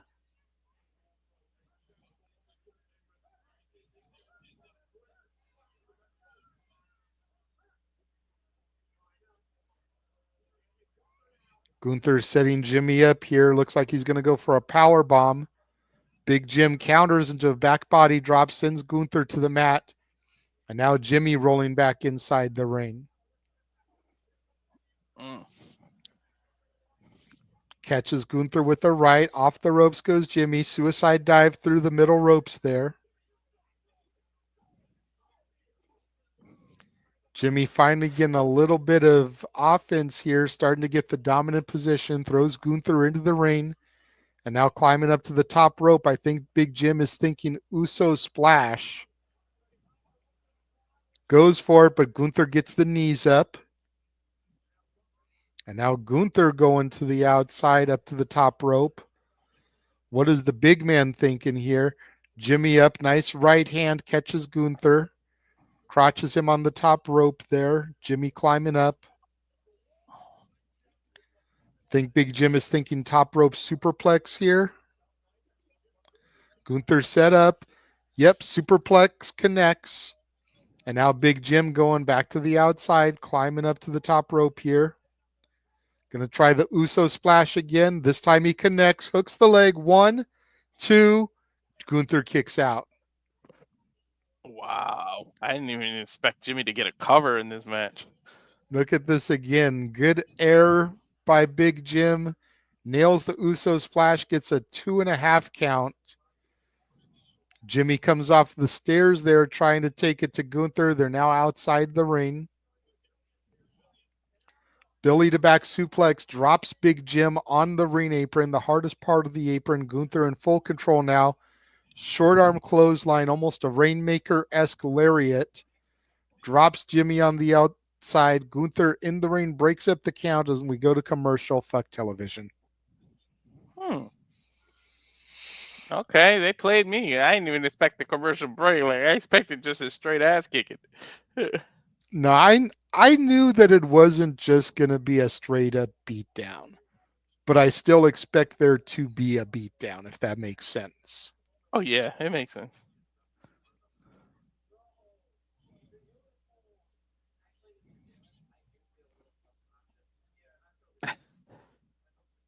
Are you getting the Jalen Rose ad, the Xfinity? Yeah. Okay. Do you have Xfinity out there? We have it. We use Spectrum Internet though. I'm gonna use Race when I get out there. That's fiber active, and I know it's like really right near like my house. So, and they're saying that's the best. Okay. I don't know if you ever heard it. You ever heard of Race? No, that I've never heard of.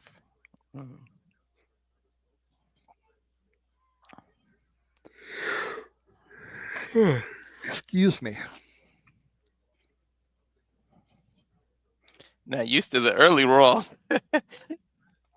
Seriously, like I literally woke up, got to do a couple of things, and then all of a sudden it was like getting sent the link and it was time to go. It was like, damn, okay. Like I haven't even had any caffeine yet today. I haven't had any soda, nothing to help wake me up. I made me a coffee to put in the freezer so it could get chilled, but it hadn't had enough time to like get cold yet. Next commercial break, it should be good. I'll go grab it then. That'll give me some caffeine. I'd go now, but we've only got about 30 seconds left in the ad break. I don't think I'd make it in time. Yeah. I still got to put creamer in it and everything. So next commercial. I forgot Netflix does that. They put the little, because I was looking at my computer, not at the counter, that they actually put the how long the ads are. 3-minute commercial break each time, which I like.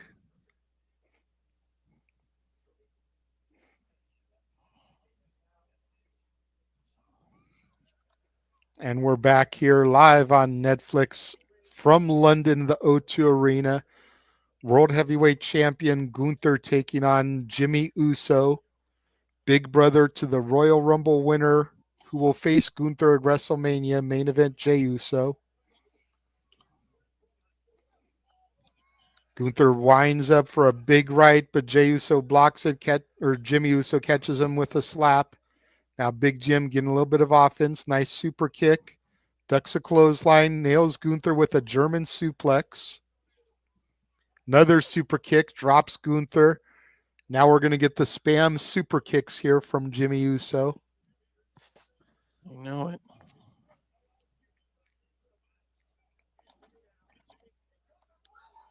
Shotgun drop kick from Gunther drops Uso as he's running into the other corner. Gunther looks like he's trying to set him up for the power bomb. Connects. Goes down for a lateral press, gets a 2 count, picks Jimmyy up, says, nope, we're going to give him some more punishment. Now Gunther is starting to get to that place. The spider teasing the prey before he devours him. Could this end up being a mistake for Gunther, though? That's what I was thinking. That could be.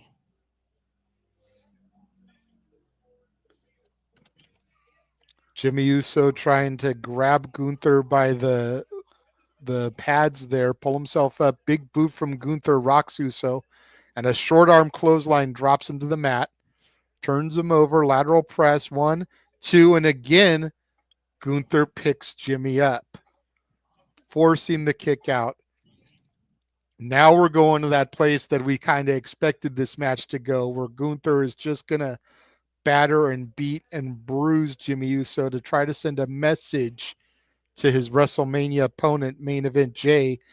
Crowd here in London yeeting, trying to get Jimmyy back into this. Mm-hmm.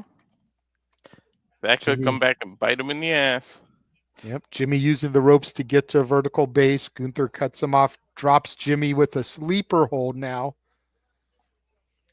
Grapevining the legs for added pressure. Jimmy's fading fast here. And that is it. Jimmyy Uso is out. Referee calls for the bell here. And here comes main event Jey Uso. The music is hit. Oh, maybe not. It was a glitch on the Tron. I wasn't the only one that saw that, right? You saw the main event Jey Uso on the Tron there? Yeah, I thought they were gonna use it like saying that he's in Gunther's head, like trying to mess with him, but I don't know, glitching stuff.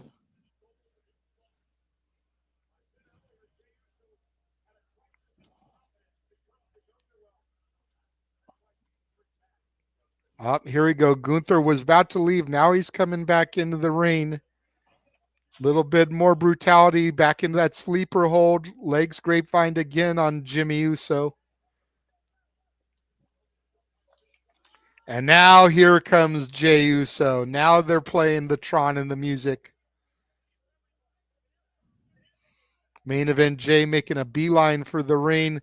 Double leg takedown on Gunther. Ground and pound mounted punches from the challenger at WrestleMania. Jey back out to the outside, giving some right hands to Gunther. Gunther tries to escape through the crowd here. The Dude, Jay came one out. time Jey got an upper hand on Gunther and Gunther run away scared. Jay came out no shirt, ready to go. I swear, I thought he was gonna make some mistake and they were gonna keep that going. Slip something.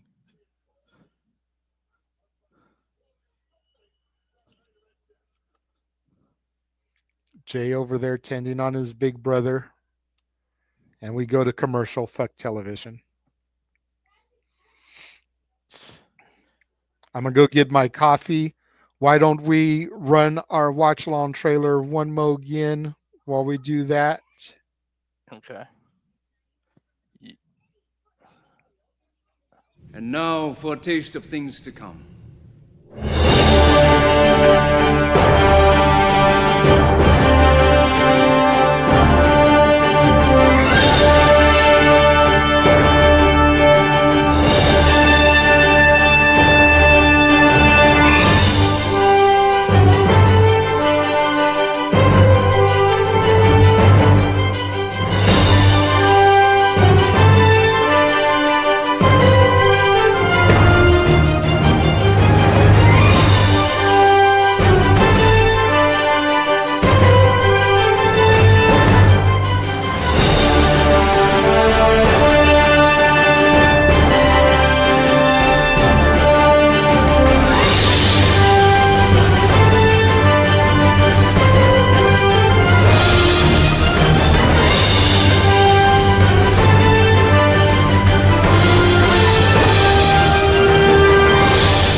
All the wrestling, all the wrestling, all the professional wrestling, and more. Damn it, we got a lot coming. I like we said the We's Gonna Die tour coming up in April.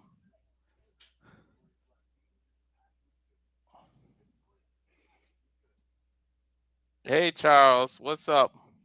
Nice of you to join us. So we got about, I don't know, 38 seconds according to my calendar for the commercial. So what is everybody else thinking of Raw so far? Especially the promo. I didn't see many people in the chat talk about who they feel won the promo battle. Is it Cena? Is it Cody?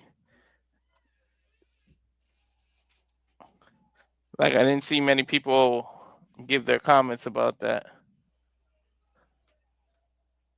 But JJ went to go get coffee for now. There we go. Now we're back.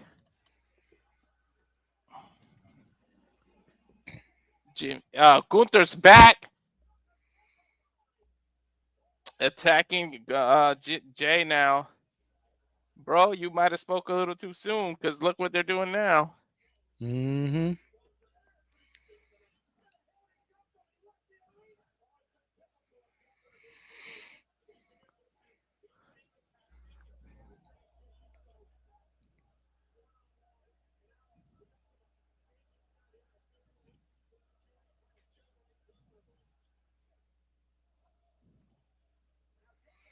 Now Gunther beating up on the security, power bomb onto the steps base, kick to the midsection of another security guard, stomps on the head,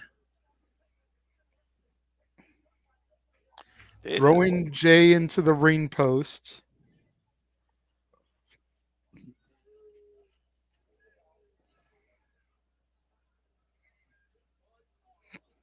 Gunther has some zip ties now. Uh-oh. Ooh, I think he's going to zip tie Jay and make him watch him beat the hell out of Jimmy. Quite possibly. One hand is zip tied.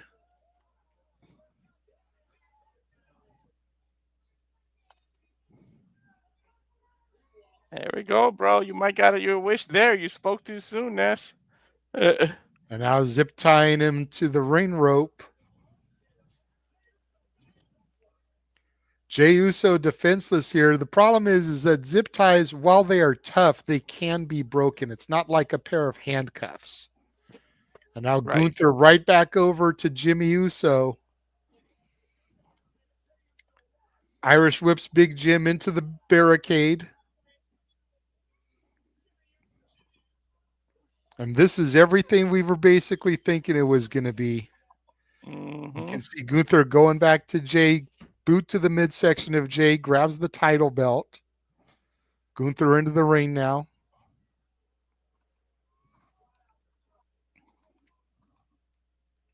Gunther just taunting and tormenting Jay. Jay into the ring. Gunther taunting him to come get him, get the belt.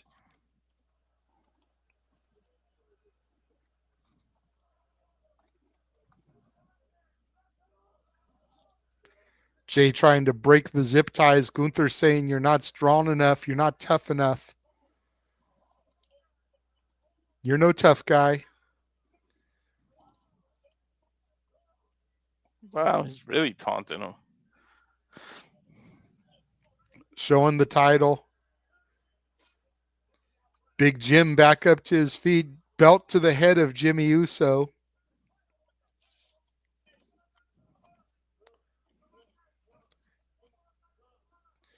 Gunther saying, come on, Jay, look what I've done to your brother. Can you handle the pressure? Living up to his promise. He said 13 weeks of hell, right? Mm-hmm.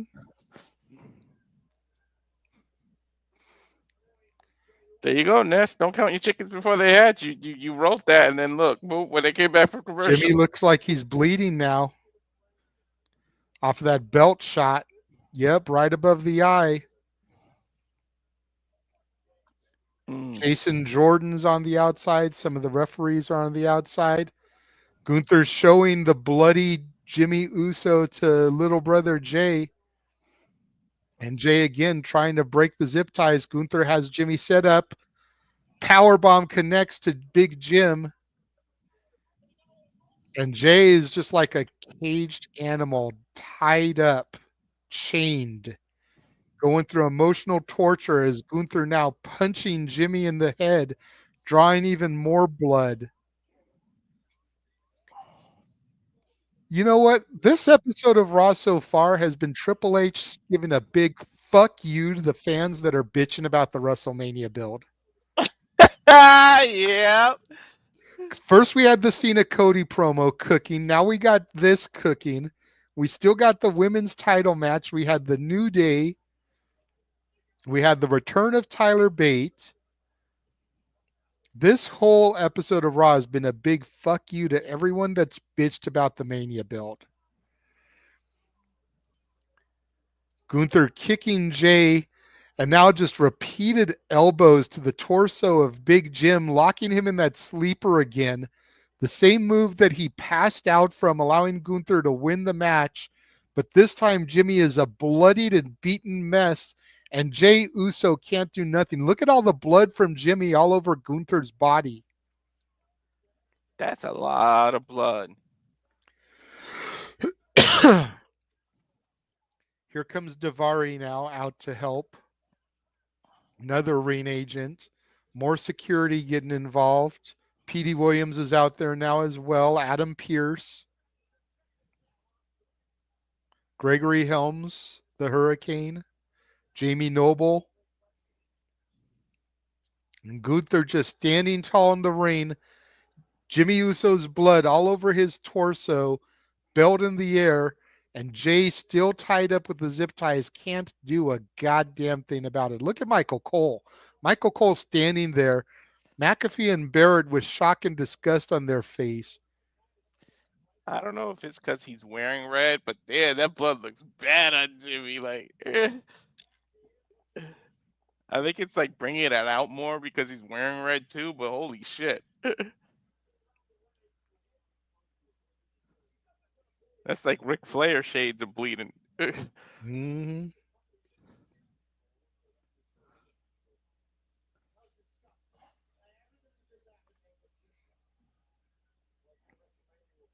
I mean, this Raw is bringing it. This Raw is definitely bringing it.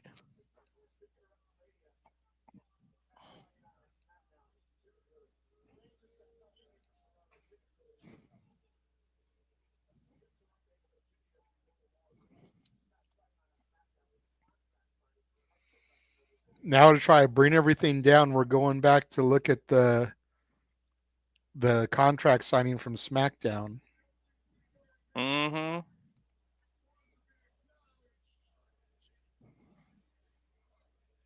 There you go. At least you can admit it. If Jay doesn't win at WrestleMania, what the hell are they doing? You can't give all of this and then have Jay lose. Mm-hmm. Plus, you're kind of diminishing the Rumble win. You're already not giving the winner of the Rumble a main event. Now you're not gonna let him win the title either. Mm-hmm.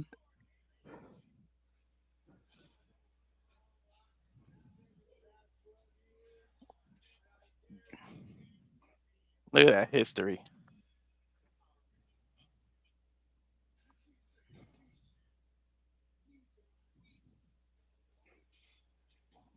And I love that Roman promo. He's like, you keep saying we died a long time ago, and it's Seth's fault, damn it. Mm-hmm. Seen a lot of people on social talking about how great that segment was, how that's Mm-hmm. exactly what the feud needed, just like the people in the chat, just like we've been. A lot of people right now online are eating their words. This is going to be interesting to discuss in the spaces tomorrow.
Yeah, here's the this is the best part right here.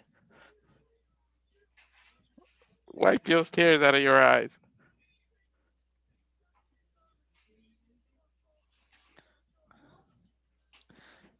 You know, I didn't I've even heard. notice that, Arlene. Someone pointed out Seth was wearing black and red just like Roman. Could that be a hint to something? Oh, I didn't notice that either. You figure all of the bloodline shirts have been black and red, and then Seth's suit is red with black. Mm-hmm. Somebody super chatted and asked us, what do we think of Paul Heyman going with Seth, the one and only one he hasn't been with out of these three? And we said he worked better than heel, but nah, I can't. Again, anything's possible. It's 2025. How many times have we been eating crow and being saying shit won't happen and it happens? So it could, but nah, I don't know. I'll just personally say I wouldn't want that. I still love the way Punk played them there. That's not the favor that I'm owed. Again, very much Aladdin working the genie. Mm-hmm. For the first time ever, a triple threat match for a favor. The winner, the stipulation is a favor.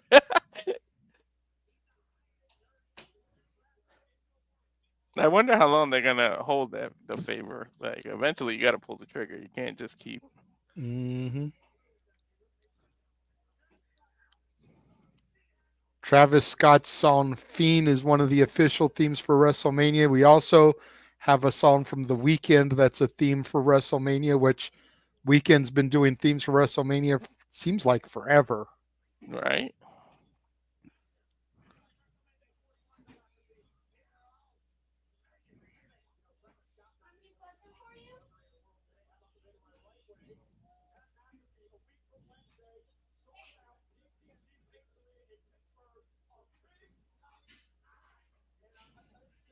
You gotta get next year. You gotta get a big New Orleans artist. Get Little Wayne to do the theme or something. For years, now that both camps have kind of died down in popularity, for years I've wanted to see like a No Limit Cash Money collaboration. Mm, Next year, Nolans would be the time to do it, man. Master P has had his hands in wrestling going back to the No Limit Soldiers in WCW. We know House of Glory is owned by Master P. Little Wayne has done stuff before for WWE. Like, man, that would be the time to do it. Bring Cash Money and No Limit together for Nolans. hell yeah.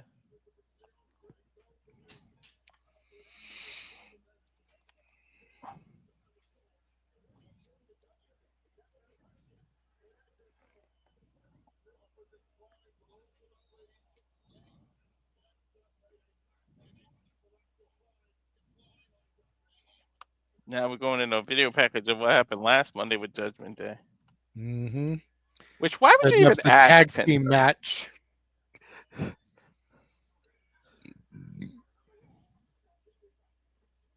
And we got Judgment Day backstage. I still kind of like that 10 years of Finn shirt.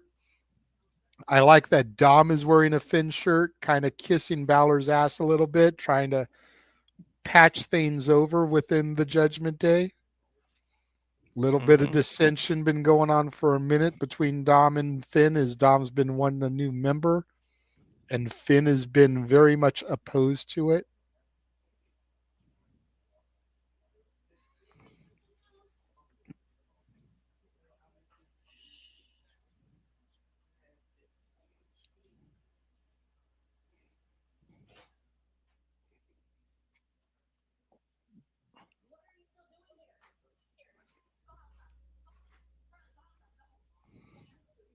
I would actually love if they pulled the trigger of the Carlito Raquel storyline. Like, let's have two lovebirds in the Judgment Day. Mm-hmm.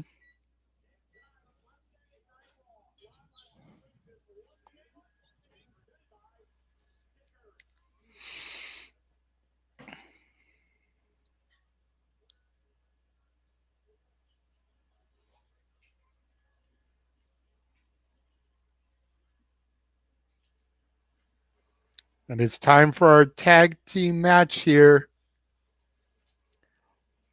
London, England, about to feel no fear. Celo, Miedo. Penta teaching kids how to throw up gang signs. Yeah, every time you say that, it shit cracks me up.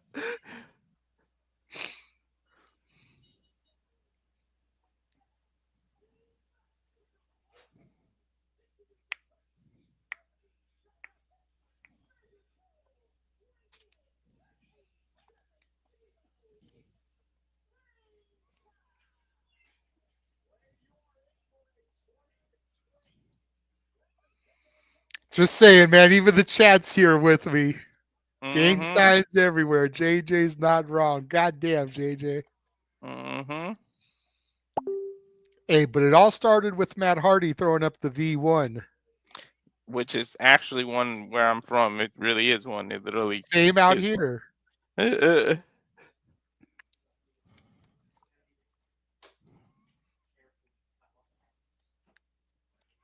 I know at least 2 crews that used to use that.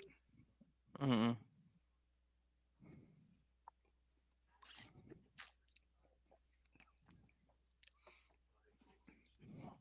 If you go back and you look at old Snoop Dogg videos, you see him throwing it up too.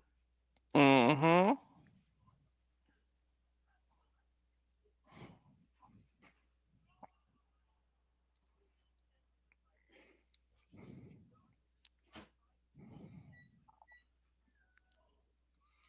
All right, while we got this commercial, we'll take a moment, run us another commercial, the one we haven't ran yet. Get it? Got it. Bueno. I need to be the best at everything. Yeah, number one. Hustle from the start. Aim to be the best. No excuses, we go hard. Every single day we winning, winning, winning, winning, winning. Every single day we winning, winning, winning, winning, winning, winning. Yeah, number one. Hustle from the start. Aim to be the best. No excuses, we go hard. Every single day we winning, winning, winning, winning, winning. Every single day we winning, winning, winning, winning, winning, winning.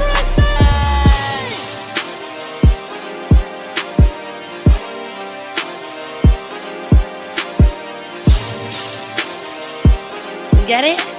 Got it. Bueno. Yeah, number one.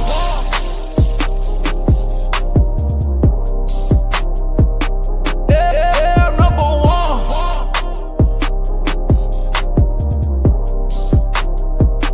Yeah, number one. Hustle from the start. Aim to be the best. No excuses, we go hard. Every single day we winning, winning, winning, winning, winning. Every Get it? single day we winning, winning, Got it. winning, winning, winning, winning. Bueno. This Friday, April 4th, 11 Eastern, 8 Pacific, we will be doing a special Friday shenanigans as we welcome La Princesa Tiffany Nieves to the show. She will be gracing us peasants with her time and her presence. Very much looking forward to that.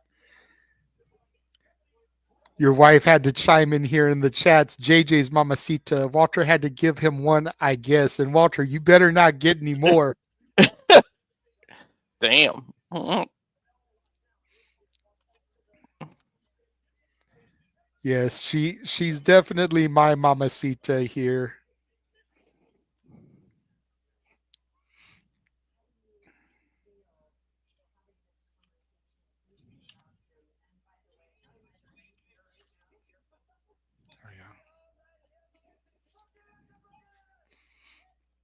I am very much looking forward to that. You know, I went back to my DMs. This interview is about a year in the making because I reached out to her March 10th of last year after her match against Ruthie J aired on NWA Power. I had posted a tweet about it. She retweeted it. And then I slid into her DMs about it, you know, thanking her for retweeting it and making the initial offer for her to come on what was then open mic night, but didn't get a response from it. And then it wasn't until she had made the tweet on X earlier this year about wanting to do a bunch of podcasts and whatnot. And she knew that people had been reaching out to her. And if this meant you, then comment and reach out, which I did again. And it's led us to this point where this Friday, we are going to be graced by her presence. So this interview is a little over a year in the making. Just gotta have patience. I'm having patience with the one I was working on that we know about, but and like I said, I've got a couple other people I can reach out to for interviews here in the coming weeks and months. But we need to get the fans out there showing us that they want it. I'm not going to just, bring people on the show, bring some special guests on the show, and then we not get a turnout. We don't get support. We don't get people super chatting questions for them. I'm not going to waste my time. Mm-hmm.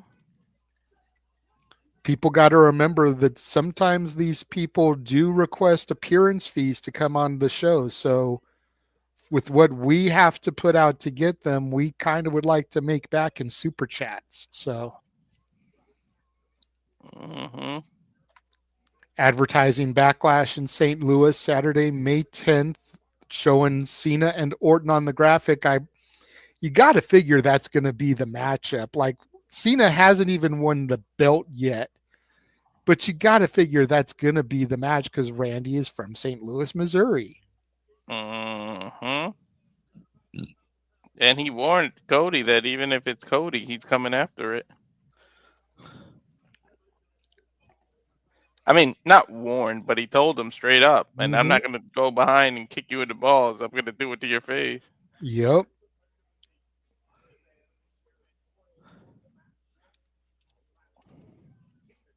I wouldn't mind Orton getting a 15th. Bell sounds here. Penta and Dom starting things off. Finn grabs Penta's tassel there. Pulls him, allowing Dom to get the early advantage. Stomping Penta in the corner there.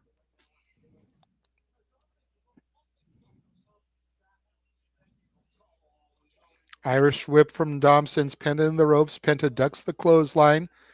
Takeover to Harris from Penta, El Cielo Miedo, and the tag into the big dog, Bron Breakker. Brock comes in full force. Shoulder tackle sends Dom to the mat. Breakker scoop slams Dom to the mat with force. You can see Dom already trying to reach out to Finn for the tag. Dom slides down off the shoulders of Bron, gets the tag to Balor, but Balor gets goozled by Bron and a kick to the groin area from Balor, but not enough. Breakker off the ropes here, catches Finn going for the leapfrog and slams him down to the mat. Bron Breakker is just a specimen, man. He is a beast. Mini cannonball to Balor in the corner. Here comes Penta off the tag. Penta trips up Finn, showing off a little bit. Nice handstand in the corner on the ropes. Drop kicks Finn, sends him to the outside. Here comes Dom. Tilt-a-whirl backbreaker from Penta. Here comes Bron now, the big dog clotheslining Dom over the top ropes. Penta off the ropes here. Tope con Hilo over the top, takes out both members of the Judgment Day. Bron even pulling the rope down so that Penta clears it, and we are going to commercial here. Fuck television.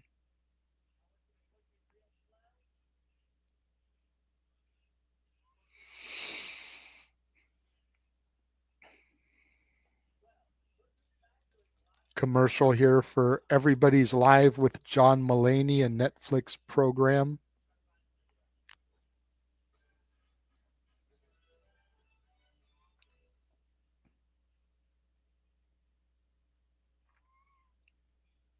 Want to take an opportunity here, give a big shout out to everybody on X that is reposting about the interview that is coming up on Friday. It means a lot to me. I know I reached out to some of y'all and asked you guys to repost and share it, but it's getting so much traction over there. I greatly appreciate it. 868 views on that post in less than 24 hours. 21 reposts, which granted, that doesn't seem like a lot in the grand scheme of things, but considering the traction my posts usually get, that's a lot to me. So thank you guys. I appreciate that so much.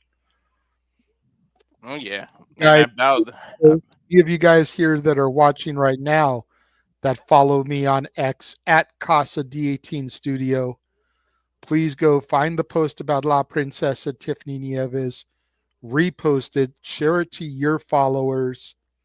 That way we can get as many people watching as humanly possible. Y'all are going to get tired of me on X here these next couple days because I'm going to be posting it every day at 8 o'clock Pacific, 11 Eastern, because that's what time the show is going to start. I'll make a post every night. You know, yesterday was 5 days. Today it'll be 4 days. Tomorrow will be 3 days until we finally get to this is the night. So make sure that you guys like it, share it. Every time you see it, go out on the socials, repost it. Want to make this the biggest episode of Shenanigans in its history, which again, you guys support it. You guys come out for it. You guys let me see the numbers. I'll reach out to some of these other people and try to get them on the show so we can get more interviews. Hell yeah, and even I bowed to the La Princesa and retweeted that. I can admit I'll be a peasant. I've actually been going on YouTube here since yesterday. I've been finding a bunch of interviews she's done with other podcasters and trying to watch them so that I can get a feel for what she's going to bring to the interview, as well as get a feel for what she's been asked 100 times already, so that I try not to repeat all the same questions. Makes sense. One thing I will tell you, every interview I have seen her do, she has asked the people on the show to do the get it, got it, bueno with her before she bounces out. So make sure you practice your get it, got it, bueno. You know I got. And you got to get a little bit of sass to it too. Like she wants y'all to get the like head bob in there, the finger snap for the bueno. So just make sure you practice a little bit. Even though I know the catchphrase, I'm definitely going to be practicing it a couple times too, so I don't look like a slouch when we get her on the air. As we've got Dominik Guerrero here now, number 2 of the 3 amigos on Penta. Pop the hips. Will he get the third one? Going for a little bit of a shimmy, a little bit of a taunt. Nope, Penta counters the third. Kick to the midsection from Dom, though. Irish whip sends Penta into the corner, up and over, into a backstabber from Penta, right in front of Carlito on the outside, the originator of that move. Look how pissed Carlito got, too. I love his reaction. Yeah. Hell yeah, he's pissed. Like, dude, the guy on the opposite team just used my move against my homie. That's not cool. Penta tags in Bron. Dom tags in Finn. Flying shoulder tackle from Bron, followed by a right drops Finn, and another right drops Dom. Bron with an overhead belly-to-belly throw to Finn Balor, and another one to Dominik Mysterio now. Big dog in here on fire. Finn going for a vertical suplex, but Bron counters it. Finn calling Dom in, double team here. Bron still blocking it. Bron single-handedly vertical suplexes both members of the Judgment Day and then a kip up, and the straps are down. The dogs are barking here in London.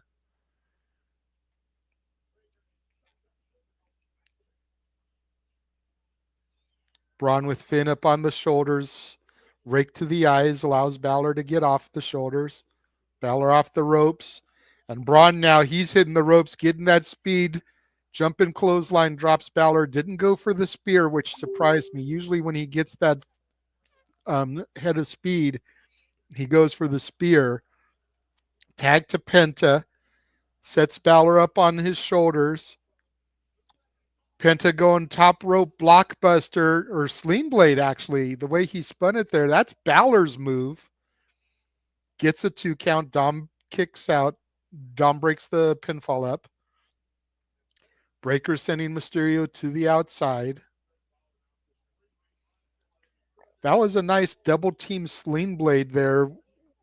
Bron giving Penta the assist, and a super kick from Penta drops Balor. I wasn't expecting them to work so well together. Right? Well, Penta is a tag team specialist. We know his brother Ray Phoenix debuts on SmackDown this week. Mm-hmm. Bron, no stranger to double team either, to tag team, having worked with Corbin. And he's got, tag team in his blood. Hello, Uncle. Well, yeah, I mean, his family are the Steiner brothers. Penta was going for his destroyer, but Judgment Day distractions. Bron has accidentally speared Penta. Bron thrown to the outside by Finn Balor. Here comes Dominik Mysterio, baseball slide through the ropes. Finn Balor up on the top rope, looking for the coup de grace here. Connects onto Penta. Hooks the leg. 1, 2, 3. Finn Balor just got the victory for the Judgment Day. Damn, I can't even think it was the last time Balor got a victory. That is not what I expected whatsoever here. I figured Finn was going to take the pinfall here, be Finn Balor one more time. Judgment Day victorious here, though. I just noticed Carlito has purple pants on to go with the Judgment Day colors. I'm kind of feeling that, man. I like the purple pants. I know. I mean, I guess you got to justify Finn getting a shot, right? He beat Penta, and that causes the tensions between Penta and Breaker, and then I don't know. I guess, but then again, justification and WWE don't work together. Mm-hmm. And that's Penta's first L as well, to Matthew's point.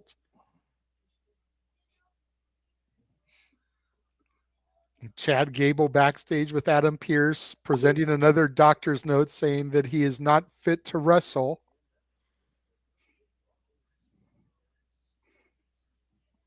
So you're sick, but you still showed up to work. Well, he was already on the tour. Mm-hmm.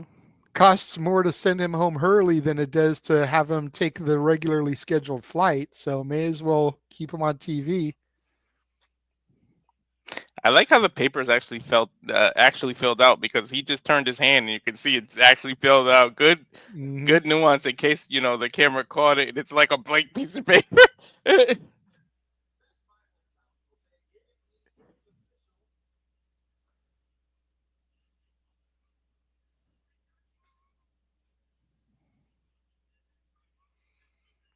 Runs into the Alpha Academy as he goes to leave the office.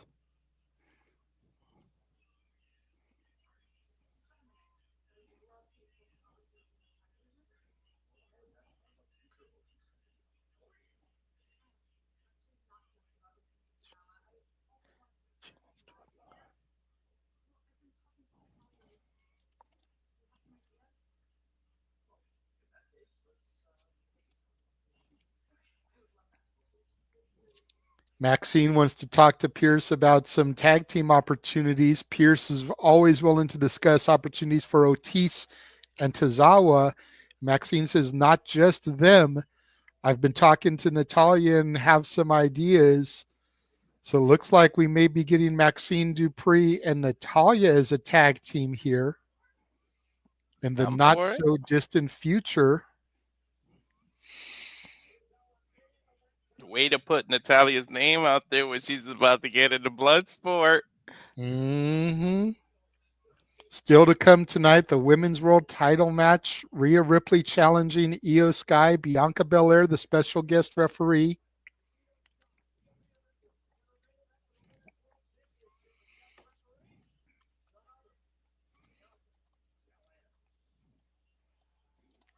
We still have the AJ Styles Logan Paul segment as well here to come as we go to commercial break. Fuck television. I know Raw is 2.5 hours, 3 hours, but not only are the early ones good for us, but they go faster. Like I didn't even realize like how long it's been. I think it feels like they go faster because it's early in the day. Yeah. You know, when they come on late at night, you're kind of getting ready for bed. You're trying to wind down. It's like, oh my God, is it over yet? So I can go to sleep. But with it being on for me, it's 1:45 right now, 1:47 in the afternoon. Mm. It'll be over by 2:30. I go to bed usually around midnight. So I still got almost 9.5 hours once this goes off the air of my day left to do whatever I want. I think that's part of why. Yeah. DJ Mudkeen in the house, our buddy Zach from New Orleans. We need a Thea Hale, Gigi Dolan tag team. That would be fun. That would be fun, good sir. Gigi is teaming with Paxley right now, Tatum Paxley, though. Thea Hale's kind of been MIA. Right? I think she has to come back at Stand and Deliver. I think they're trying to hold off on bringing her back until after Stand and Deliver because they don't really have anywhere to insert her in the storyline right now, unless they put her with Andre Chase. Andre Chase is still on television, has been doing the stuff with those other guys, trying to kind of get him to bring back Chase U. I feel like if they put her on TV right now, they would have to put her back with Andre Chase. And I think they want to distance her from that.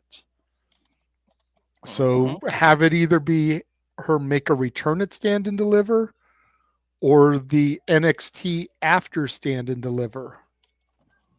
You know, just like the Raw after Mania, the NXT after Stand and Deliver, you know, to kind of make that big return. Makes sense. I miss her too, Matthew. And yes, Charles, this Raw has been something in a great way. So I wonder if they do make a different iteration of Chase U, or these people convince Chase. Because like, why do they keep bringing it up? I mean, I know one person that wouldn't be too happy. That's Noah, but you would be. Yep. Zach says, or she debuts on Raw in the page roll and beats Io. I could see that being Roxanne. I could see that being Roxanne because we haven't seen her on main roster television since the Chamber. I could see that being Roxanne Perez. And Arlene, when she turns heel, insert evil laugh here. No, Arlene, that's a bad Arlene. There's a few MIA people. Like, where the hell is Naya?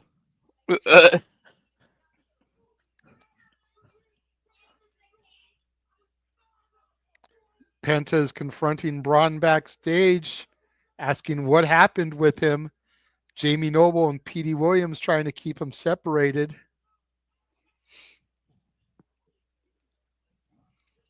That's going to be the start of the whole thing.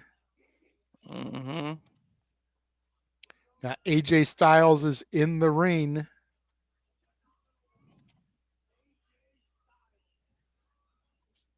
I'm so glad they brought back his old theme.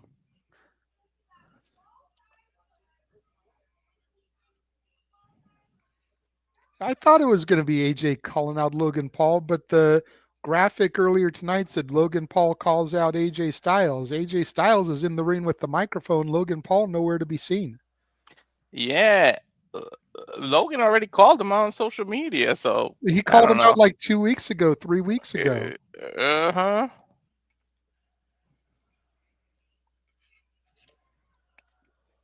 Damn, AJ Styles is popular in London.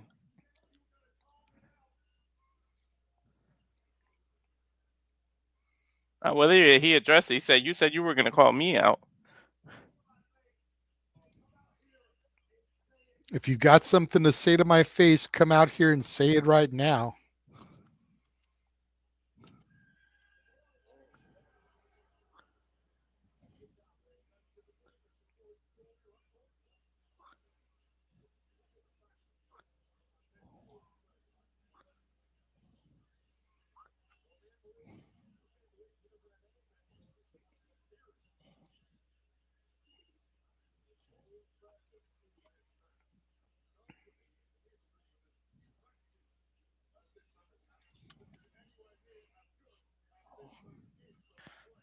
Drinking his prime drink. What was the one flavor you liked? There was only one flavor you liked. I remember No, last there year. were a couple. There were a couple. The Uh, blue raspberry, the strawberry lemonade, I think it was.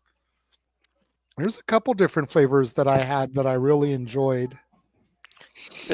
there's a video of me and Big G trying prime for the first time at WrestleMania. Hmm. I don't even remember what flavor that one was. Well, apparently Arizona iced tea is now getting into the wrestling gimmick, and they have the Rizzler's Rizberry iced tea coming soon. Mm. Which, that means they're just going to be on AEW again to plug that shit. Hmm. Now coming to Costco, get a big pack of it. Logan Paul in the ring getting booed out of the building here in London.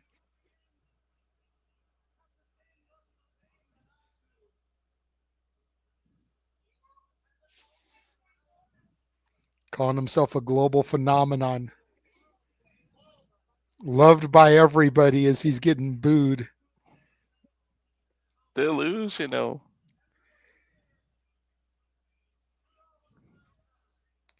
Everyone here, you're on my time.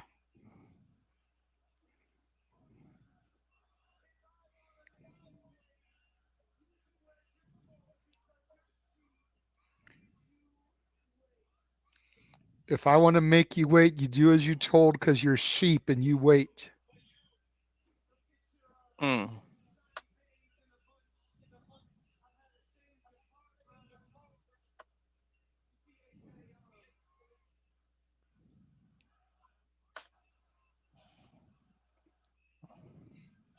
Crowd here in London chanting, "Shut the fuck up."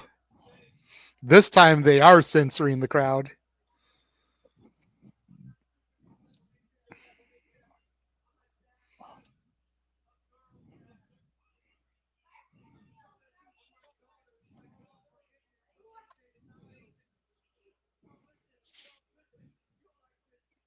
I'm a girl dad. I had to change of heart.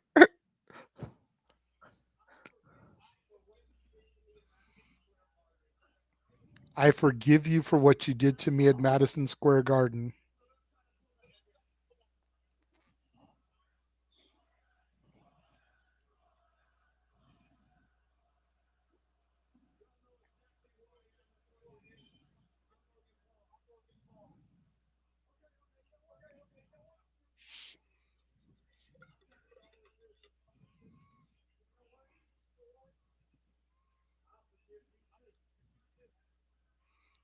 AJ forgives Logan as well.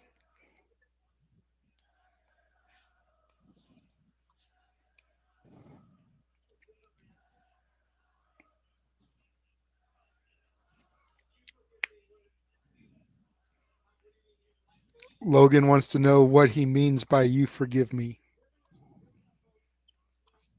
AJ asking the crowd to hear him out.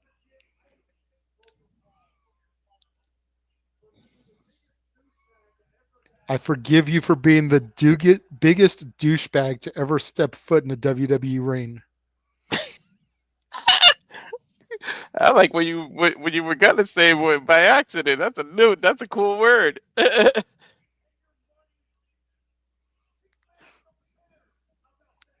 These fans don't care about you or your money. They care about what you're willing to sacrifice in this ring for them. You've got all the talent in the world. I'll give you that. But in this business, talent will only get you so far. The question is, what are you going to do with it?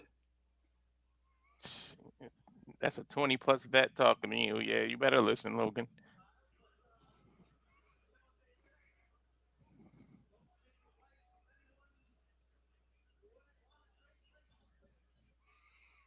Logan Paul says, don't take advice from anyone you wouldn't want to trade places with.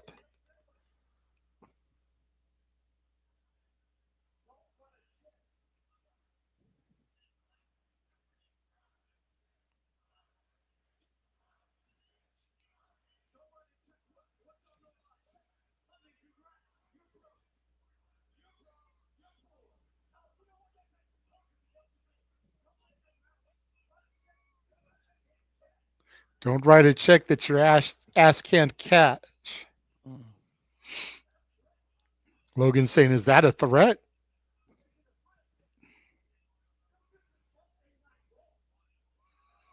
It's like, is that a threat? This is Monday Night Raw.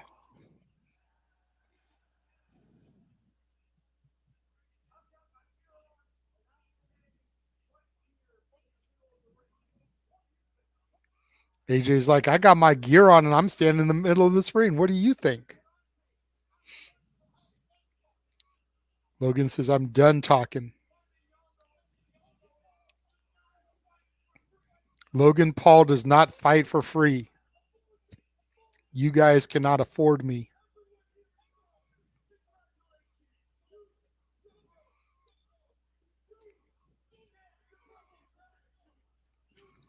Logan talking about how all the fans are broke, can't afford him.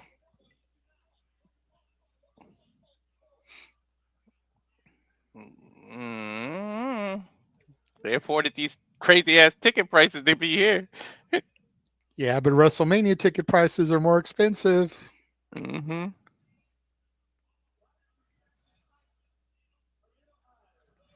Says, why don't you set your sights a little bit higher? And Logan points at the WrestleMania sign. Logan goes for a kick to the midsection. AJ blocks it. Right hands from the Phenomenal One. Backs Logan in the corner. AJ setting Logan Paul up, going for the Styles Clash, but Logan drops down and rolls out of the ring. AJ to the outside. Logan Paul face first in the announce desk. AJ Styles eyeing up the Prime bottle there, but he throws Logan back into the ring. I thought he was going to throw him into that case. So did I. Logan Paul using the ropes there to crotch AJ as AJ tried to get back into the ring.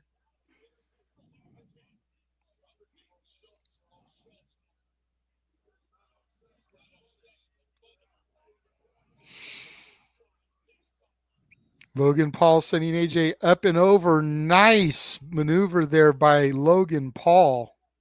That's his new finisher. I wonder what he calls that. Probably going to have the word Prime in it.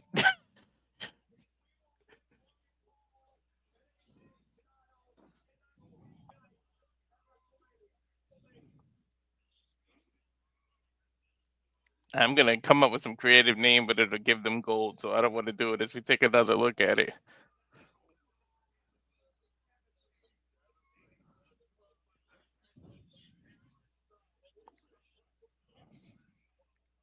Good shit. Some finishers just fit people. That shit fits him, man. Backstage now with Lyra Valkyria.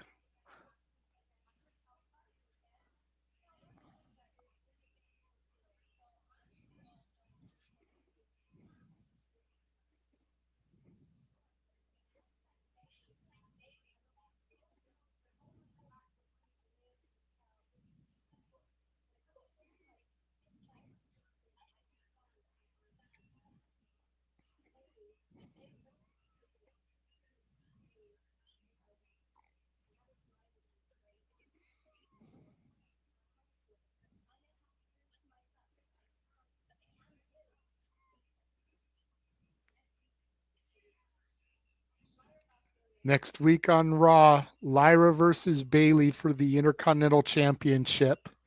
The only person that has beaten Lyra since she won that title is Bayley, and it's been driving her crazy, she says.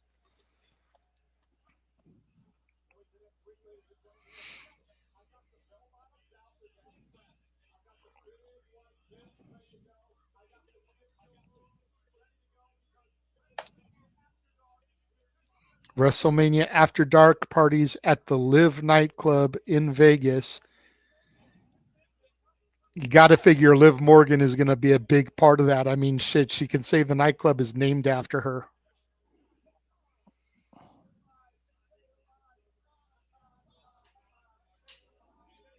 I don't like what Michael Cole described he's gonna wear. Holy shit! I mean, look at Michael Cole. I mean, Jesus Christ.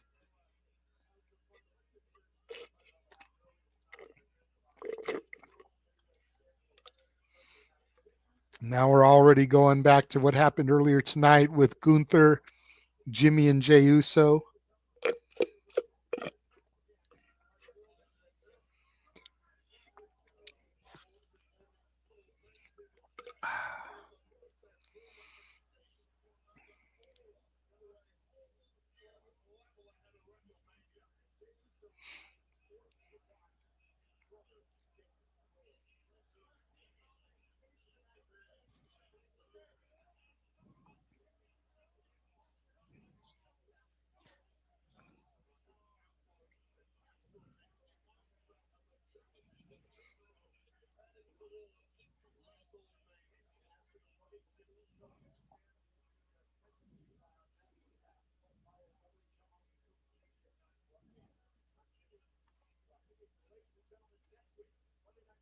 Wow, they showed what happened to Jimmy, and they got to get a medical update. Jimmy's out of it, dude. The amount of blood was ridiculous. Mm-hmm.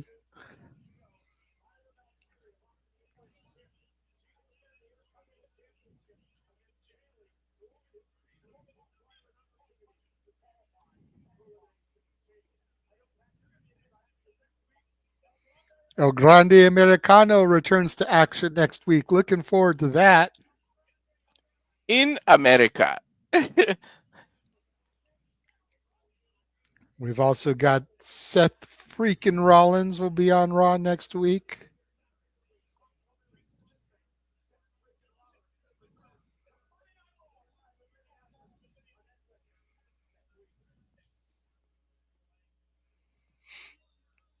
And it's time for our main event. Here comes the special guest referee for the evening, the woman who put the EST into WrestleMania, Bianca Belair.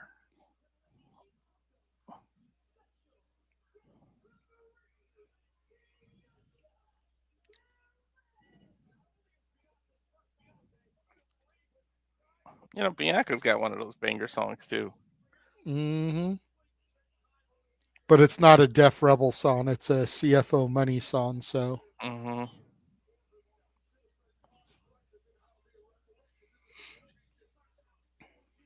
I don't mind my referees looking like that either. Mm-hmm. Yeah. I used to have a bunch of the special referee action figures. Mm-hmm. Like when they did Shawn Michaels in his referee attire, Trish Stratus in her referee attire.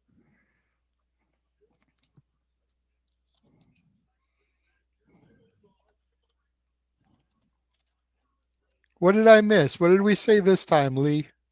I didn't miss it. I must have missed him saying something. I said I wouldn't mind my referees looking like that. Oh. Hey, at least he didn't claim her as a mamacita this time, okay? Right.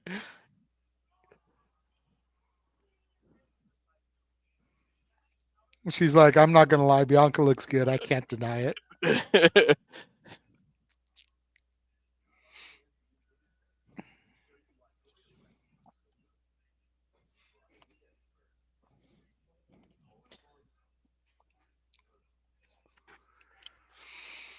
If I had to deal with Shawn Michaels and them little ass shorts in the 90s, whenever he's special guest referee, let me enjoy Right. Bianca.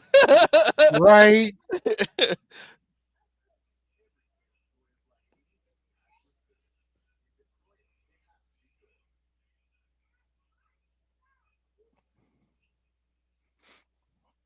Shawn Michaels has some small ass shorts when he was doing that.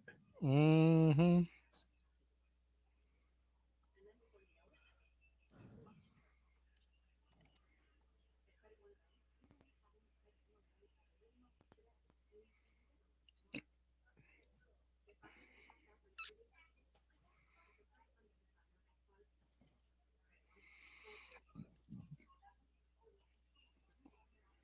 Real American beer. Brother. Dude, Hulk Hogan lost a little bit, even more respect for me. There's literally a video of him and his new wife eating popcorn, watching the video of Linda bugging out and crying and eating the popcorn, like watching that video. Like, you really that petty at plus 60 years old, however you are, 70, whatever? Mm-hmm. That's some petty shit. I agree this match is predictable, but it's still a matter of how we get there. Yeah, I I mean, mean, look, the drama and the suspense that gets added in the course of the matchup. look how they shocked us with the Gunther. We knew it was coming, but look how they pulled it off. Mm-hmm. I mean, that was actually I didn't even expect that, so they did good with that one.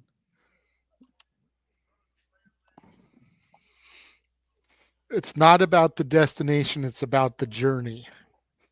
We know we're Mhm. more than likely going to end up with a triple threat for the title, but how do we get there?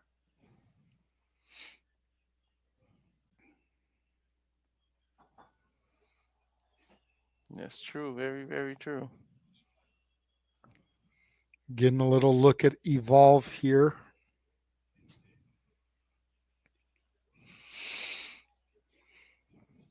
Joe Coffey from Gallus takes on Harlem Lewis. Wendy Chu will be in action against Smiley Kylie Ray.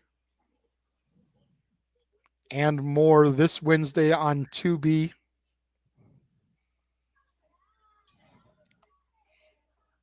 Backstage with the Judgment Day. Happy at the victory that Finn and Dom got.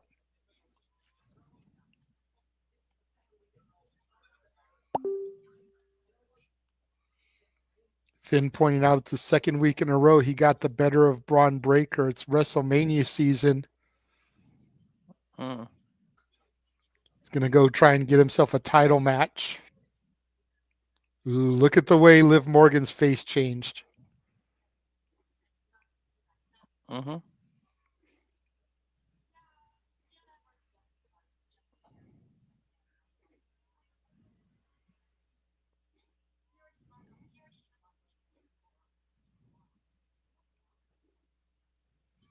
Liv reminding Dom Finn had a shot at Bron Breakker and he lost. Dom didn't lose his match. Mm-hmm. She's letting him know why is he getting himself a title shot and not you. Mm-hmm. That's how we're going to get to that fatal four-way. Penta's mad at Bron. Finn got the pinfall victory. Dom never lost his match. That's how we're going to build that there. And we've still got a few weeks.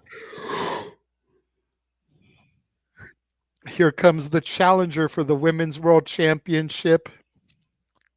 Not Mamacita, but it is Mommy, Rhea Ripley. Mm-hmm.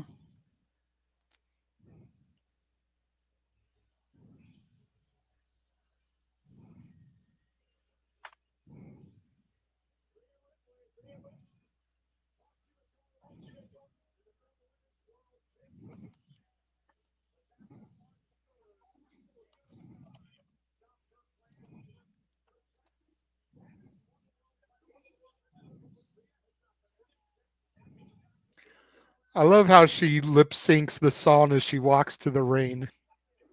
Yeah, especially at WrestleMania last year. She was into that shit. The live performance. I was going to say, didn't they play her to the ring last year? Mm-hmm. That's There's one a person. rumor circulating that a band who does a wrestler's theme song is going to be in Vegas WrestleMania week. So there's heavy conversation going around that superstar may get played to the ring by the band for the second time in his career. And, he just finally gets a WrestleMania main event this year. Mm-hmm.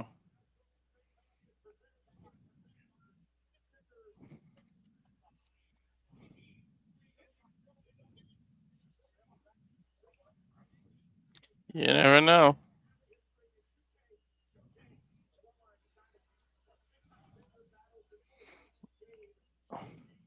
I wonder if they actually let him come out last too, and like out of the three. Maybe. I mean, you'd figure it'd have to be first or last. If he gets played to the ring, it might be first. Mm-hmm.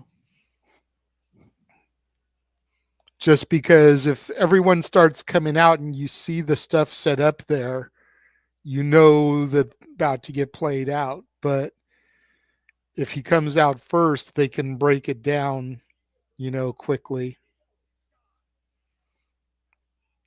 And here comes the champion.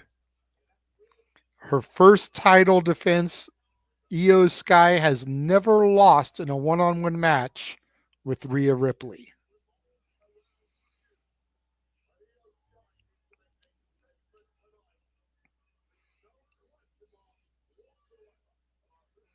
Will she keep the trend going here tonight?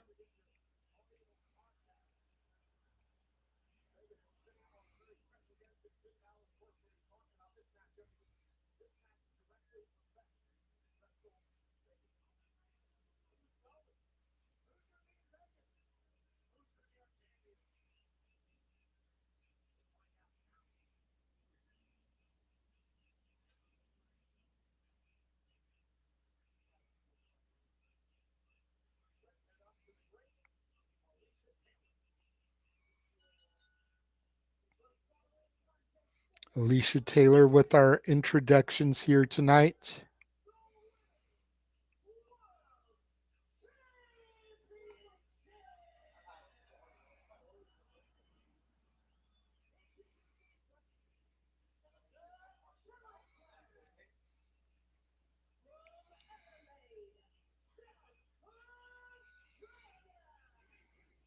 Here we go.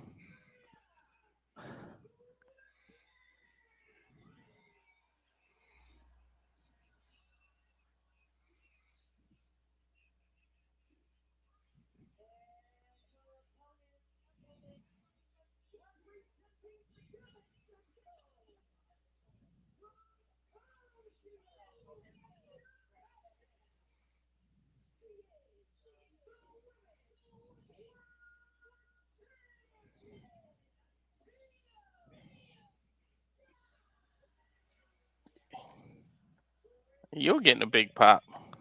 Well, they're overseas, so.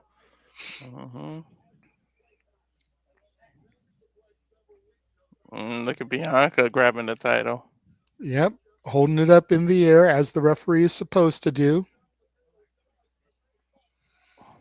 To Cape Rayer's question, if you're just counting WWE, she's a former WWE Women's Champion, the current Women's World Champion, former NXT Champion, one-time NXT Tag Champion with Zoe Stark, and two-time Women's Tag Champion with Dakota Kai, plus her international championships and Stardom and other stuff. But just WWE, she's held 6 titles. Io Sky with a side headlock on Rhea Ripley here in the early going. Bianca right there, calling for the rope break, gets a 3-4 count. Now has to get in there physically and break the 2 women up. Rhea looking at Bianca, staring a hole through her for getting a little bit of physicality there. Both women now throwing punches, center of the ring. Rhea with a waist lock, throws Io in the corner, some shoulder blocks. Dishing it up to Io Sky here. Gut punches by Rhea Ripley. Bianca trying to get Rhea to break it up in the corner, getting Rhea to respect the stripes. Io charges at Rhea Ripley, has her in a headlock. Backing Rhea in the corner now. Io with some fists and punches.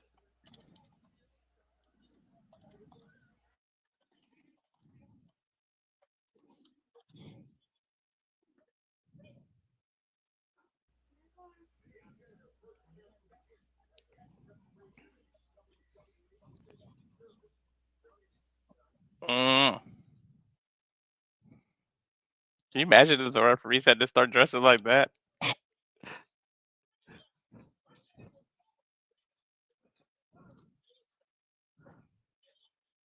Too.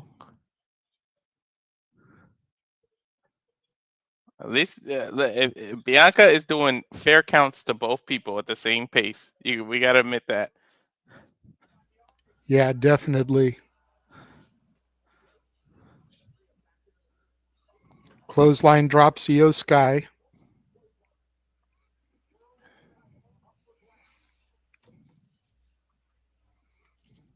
We're going to commercial. Fuck television. I'll be right back.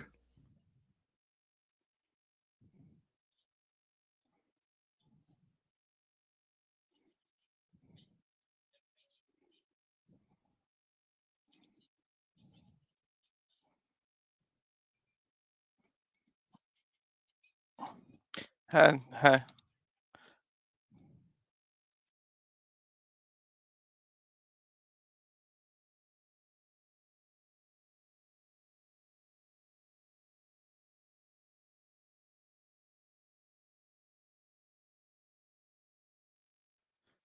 Damn, couldn't they knock all the commercials out but for the main event, man? Like, I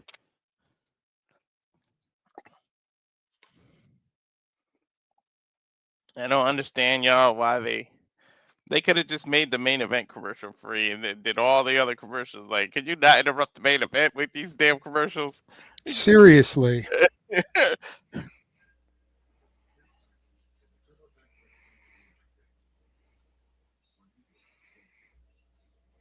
I do laugh at the freaking Rey Mysterio one though, because I imagine he really does have that many goddamn masks, and he probably that one I do laugh at.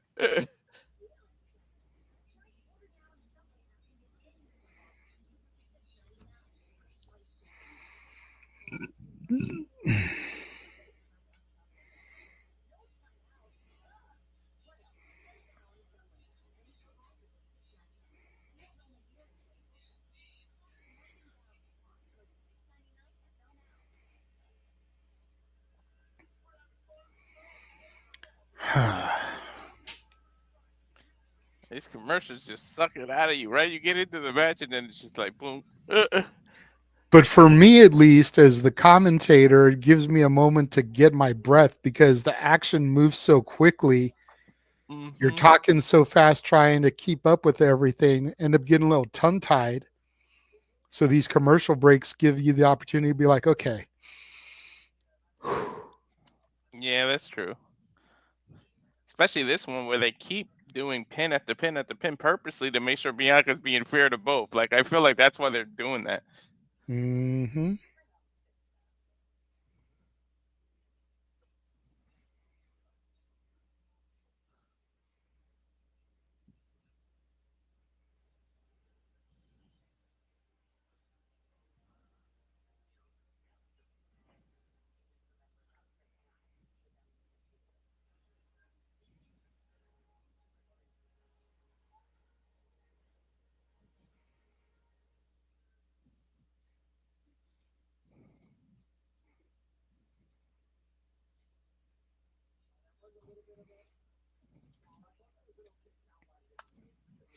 Back live here.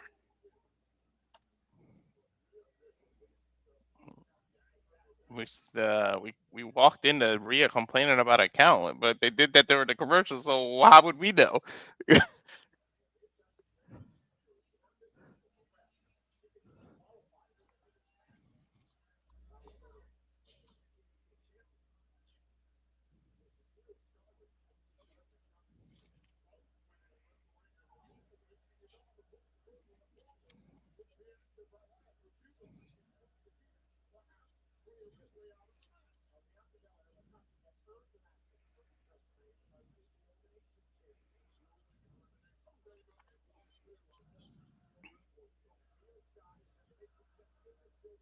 Trying Crowd to figure out. doing the Cody Rhodes chant, but they're saying EO, EO Sky, EO, EO Sky.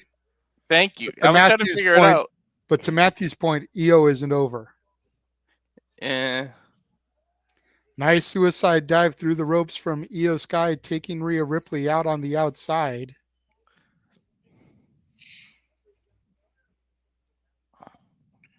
Well, you know what they're Go gonna. in, breaks up the count, saying one more. You know what they're gonna. They're gonna just say, well, it's because they're in Europe. It's always an excuse with the IWC. Okay, but Rhea's from Australia. They're over in Europe. Yeah. Poison Rana botch from EO Sky there.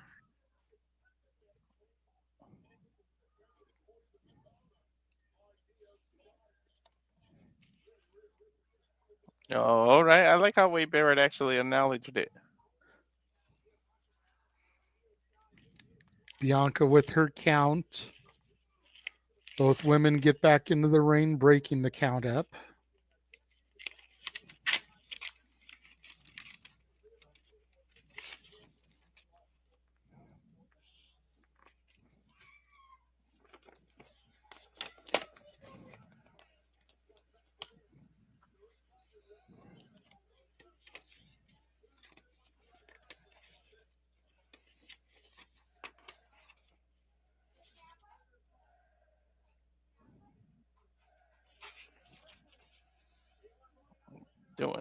Doing the little comeback.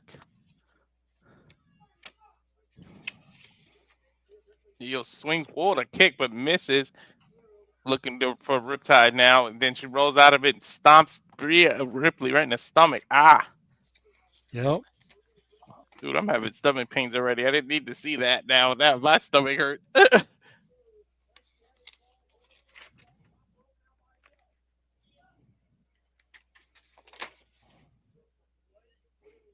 Io looking for the moonsault, but Rhea able to meet her at the top and pick her up in the trio woe position. Or sorry, Strength oh of Rhea Ripley here. Io going for the poison Rana again. Rhea blocks it this time. Samoan drop off the top rope there from Rhea. Drops both women. damn.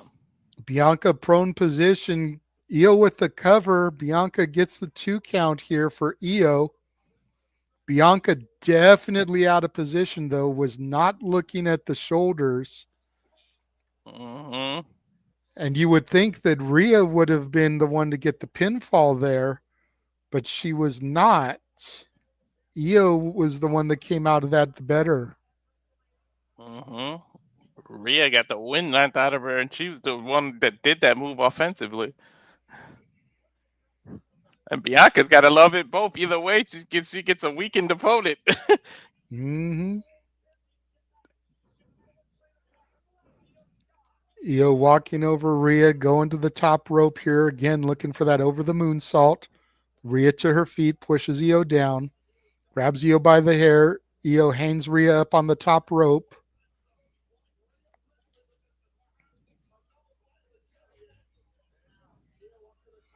Io up to the top here, gets position, flying crossbody, lands right on Rhea's head. Rhea with that headbutt, hooks the leg, gets a 2 count on Io.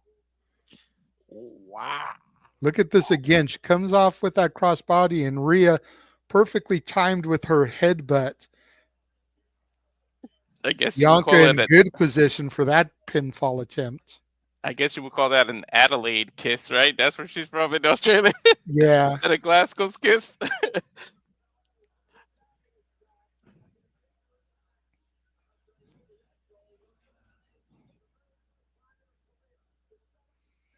Rhea picking the prone Io up, setting her up for the riptide. Io counters, though. Rhea trying to reposition, gets Io up on her shoulder.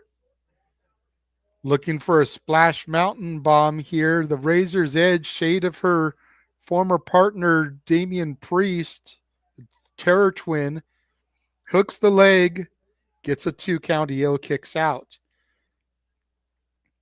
And Rhea cannot believe it. She thinks she's getting cheated here. Bianca with a fair count. Bianca saying it was close, but it was 2. Rhea needs to not take her eyes off the prize here. She needs to not get too frustrated at the referee. Bianca is being very fair here.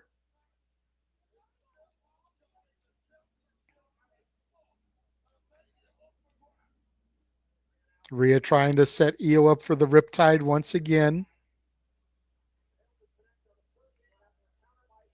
Io up and over. Rolls her up, gets a 2 count. Rhea kicks out.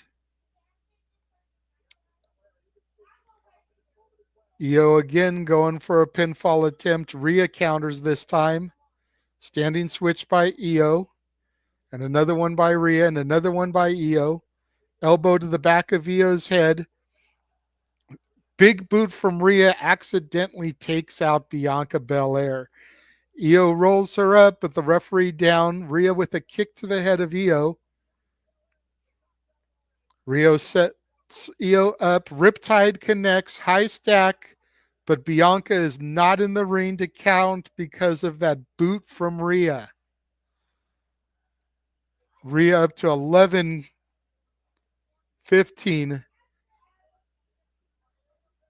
And now Rhea realizing where Bianca is, but it's her fault. She ate that boot.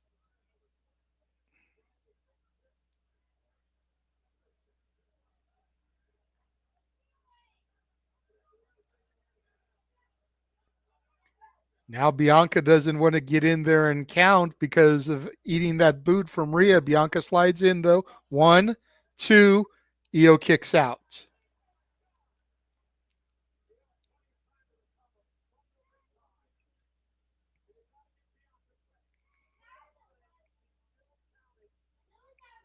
Bianca still did what she was supposed to do despite eating that boot from Rhea Ripley.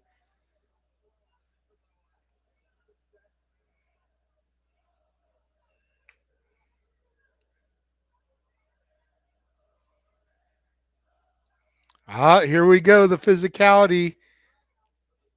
Double leg takedown by Rhea. Io slides into the ropes. Bianca counting for the break here. And now pulling Rhea physically off of Io, breaking the count.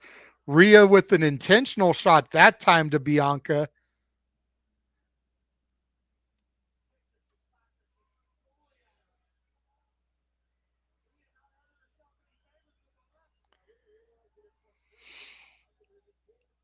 And now a drop kick from Io takes out Bianca accidentally.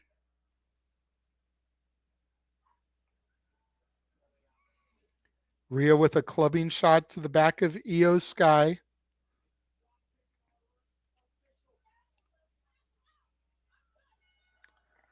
Bianca calling for the bell here.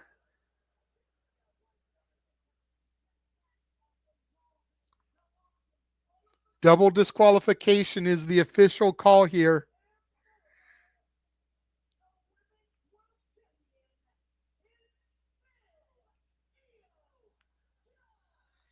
Io Sky declared still the Women's World Champion. Rhea's pissed here, rightfully so to a certain extent. And now Rhea to the outside throwing punches with Bianca. Both women beating the hell out of each other here. Here comes Io taking out both women on the outside. Io throwing Rhea back into the ring. Bianca rolls in now, grabbing Io. Forearm shot, drops Io Sky. Mounted punches from Bianca. Rhea Ripley back up. Headbutt from Rhea. Sets Bianca up for the Riptide. Connects.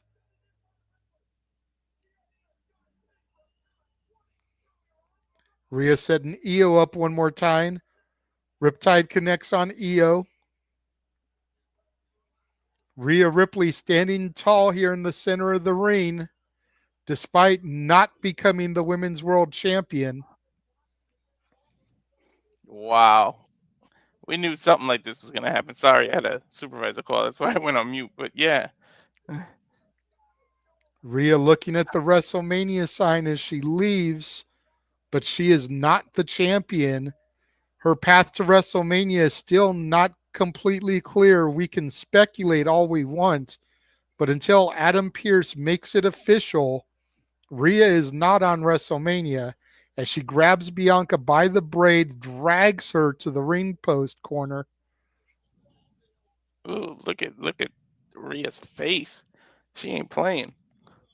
Somebody had to go heel here. It's 3 baby faces. You know? Avalanche Riptide set up onto Bianca Belair, connects with it. Damn, I don't mind that at all. Are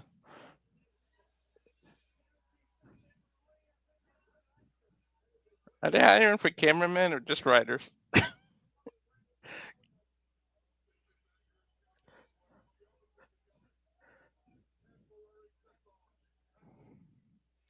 But you know what? In all honesty, JJ, Rhea has no one to blame but herself. She's the one who Yep. caused that. It was her boot to Bianca that cost her because she had Io laid out for a 20 count, Mm-hmm. but wasn't able to capitalize because she accidentally took out Bianca with that big boot. Mm-hmm. Rhea Ripley standing center of the ring with the Women's World Championship held in the air as she eyes the WrestleMania 41 sign. For Mr. Reliable Walter Cruz, I am the Renegade of Wrestling, JJ Williams, thanking y'all for tuning in to the Simply Reliable coverage of Monday Night Raw, as we are now officially off the air for Netflix.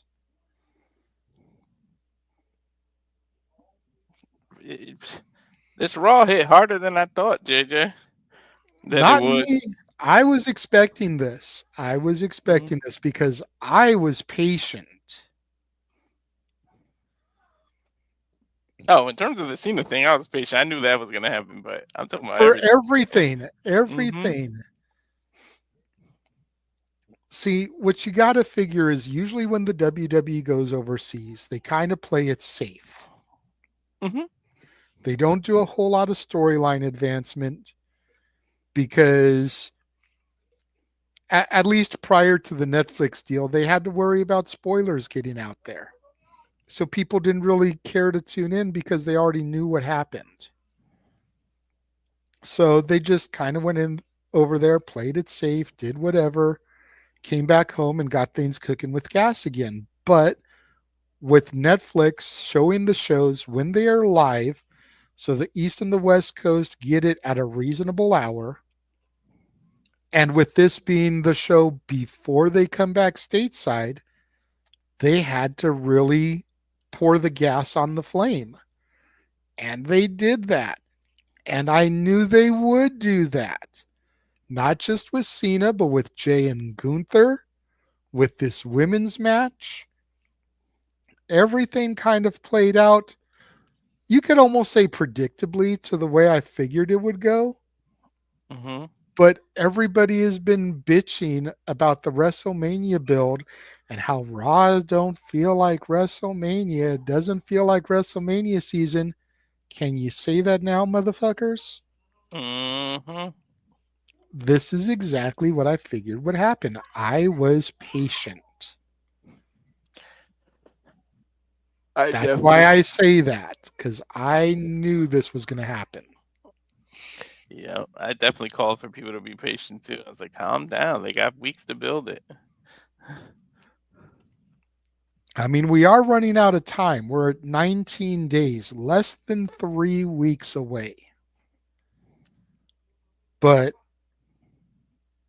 we've got 3 more SmackDowns and 2 more Raws, I think. Yeah. 3 more SmackDowns and 2 more Raws till we get to Mania. We're going to be fine, y'all. And I'm curious to go to the spaces tomorrow and see what people are saying about it. See how people are buzzing about tonight's episode.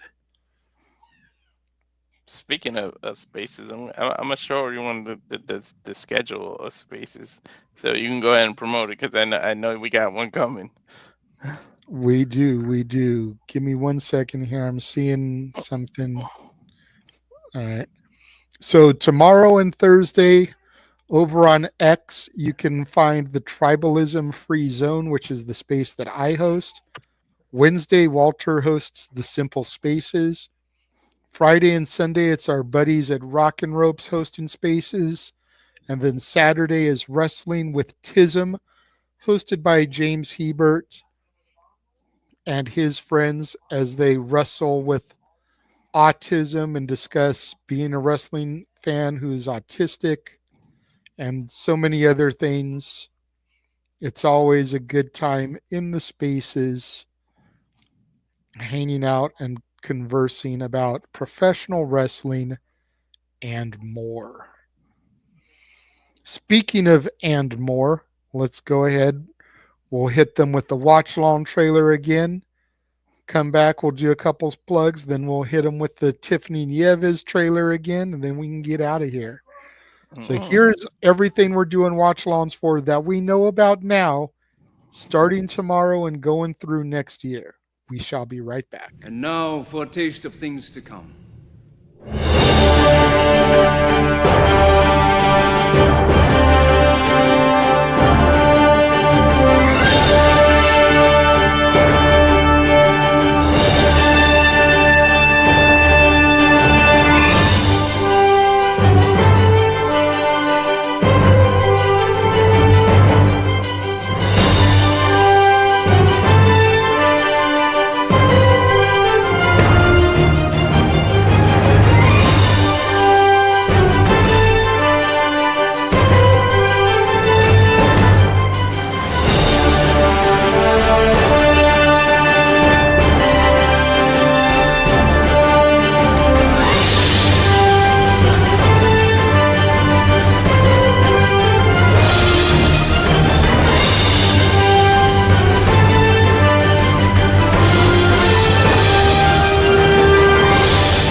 All the wrestling.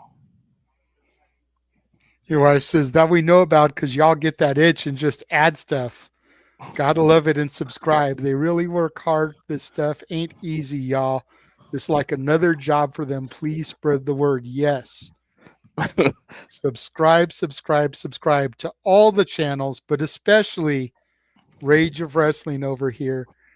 Get him up to 200 subscribers so that his wife can send him to Nolans next year for a month for WrestleMania. Get him out of her hair. Mm-hmm. My only concern with her sending you to New Orleans for a month is how many more mamacitas you'll end up with. Right.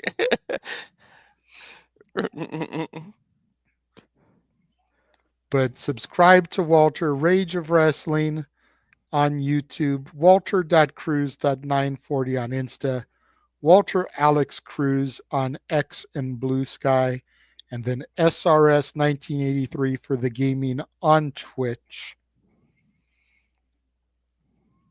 You can find Noah on X, Instagram, and YouTube at nfoster1916, Facebook at Noah Foster. He's always posting on X and YouTube primarily. That's where you can go for the Prediction League updates and forums.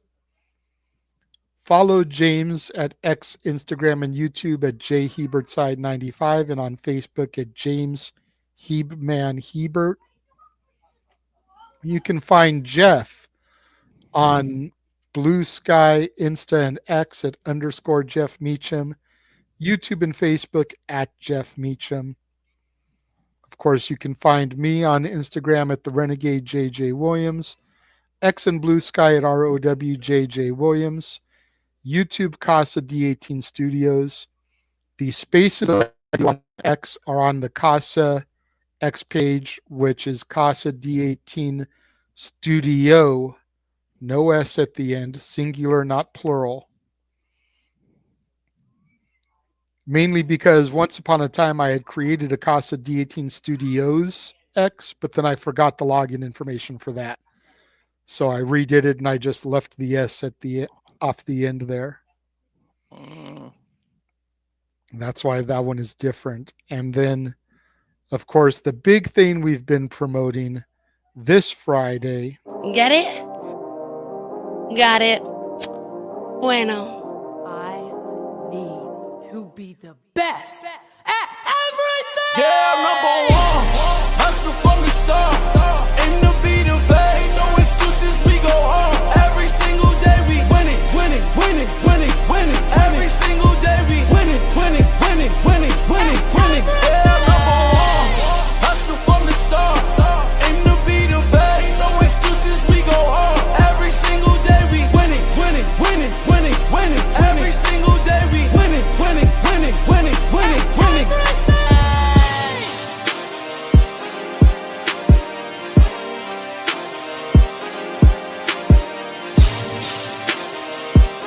Get it?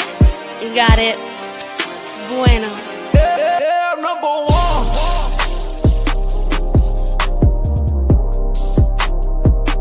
Yeah, number one.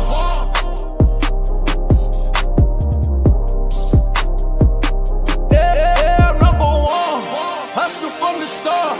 Aim to be the best. No excuses, we go hard. Every single day we winning, winning, winning, winning, winning. Every Get it? single day we winning, winning, Got it. winning, winning, winning, winning. Bueno. That's right. This Friday, April 4th, 8 p.m. Pacific, 11 Eastern, we will be welcoming La Princesa Tiffany Nieves to a special Friday episode of The Shenanigans. And can you blame me, Lee, for making her my mamacita? I'm just saying. I'm just saying. You've seen the video. You've seen the imagery. Can you blame me?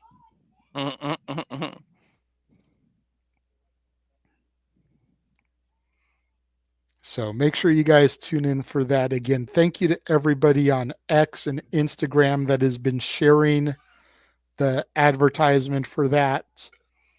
Trying to make it the biggest episode of The Shenanigans that we've ever had.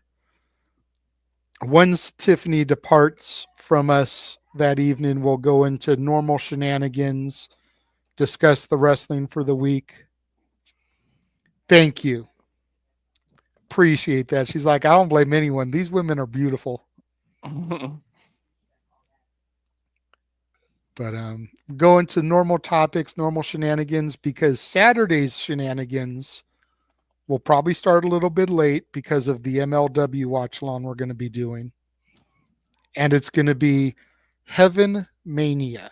We are going to fantasy book a WrestleMania card using only deceased wrestlers. No more than 8 matches on the show. That way we can try to move through everybody a little bit quickly and not go forever. Damn, Walter. Nah, I don't need people going gaga over my actual wife. Let's keep it fun.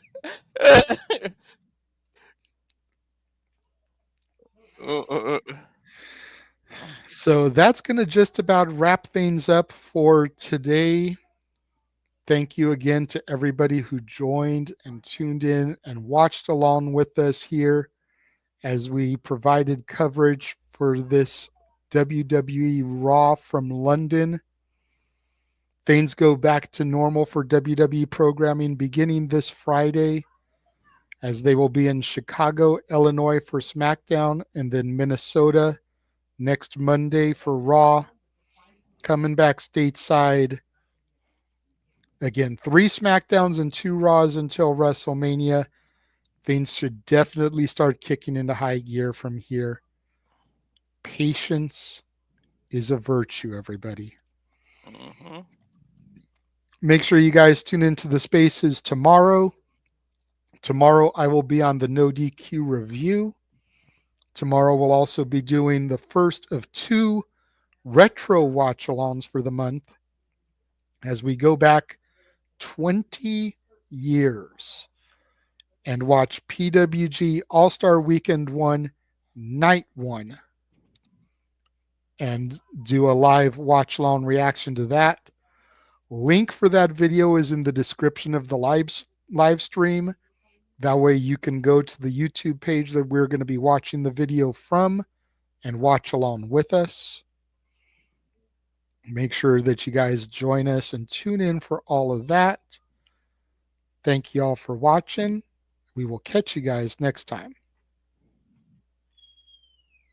Get it?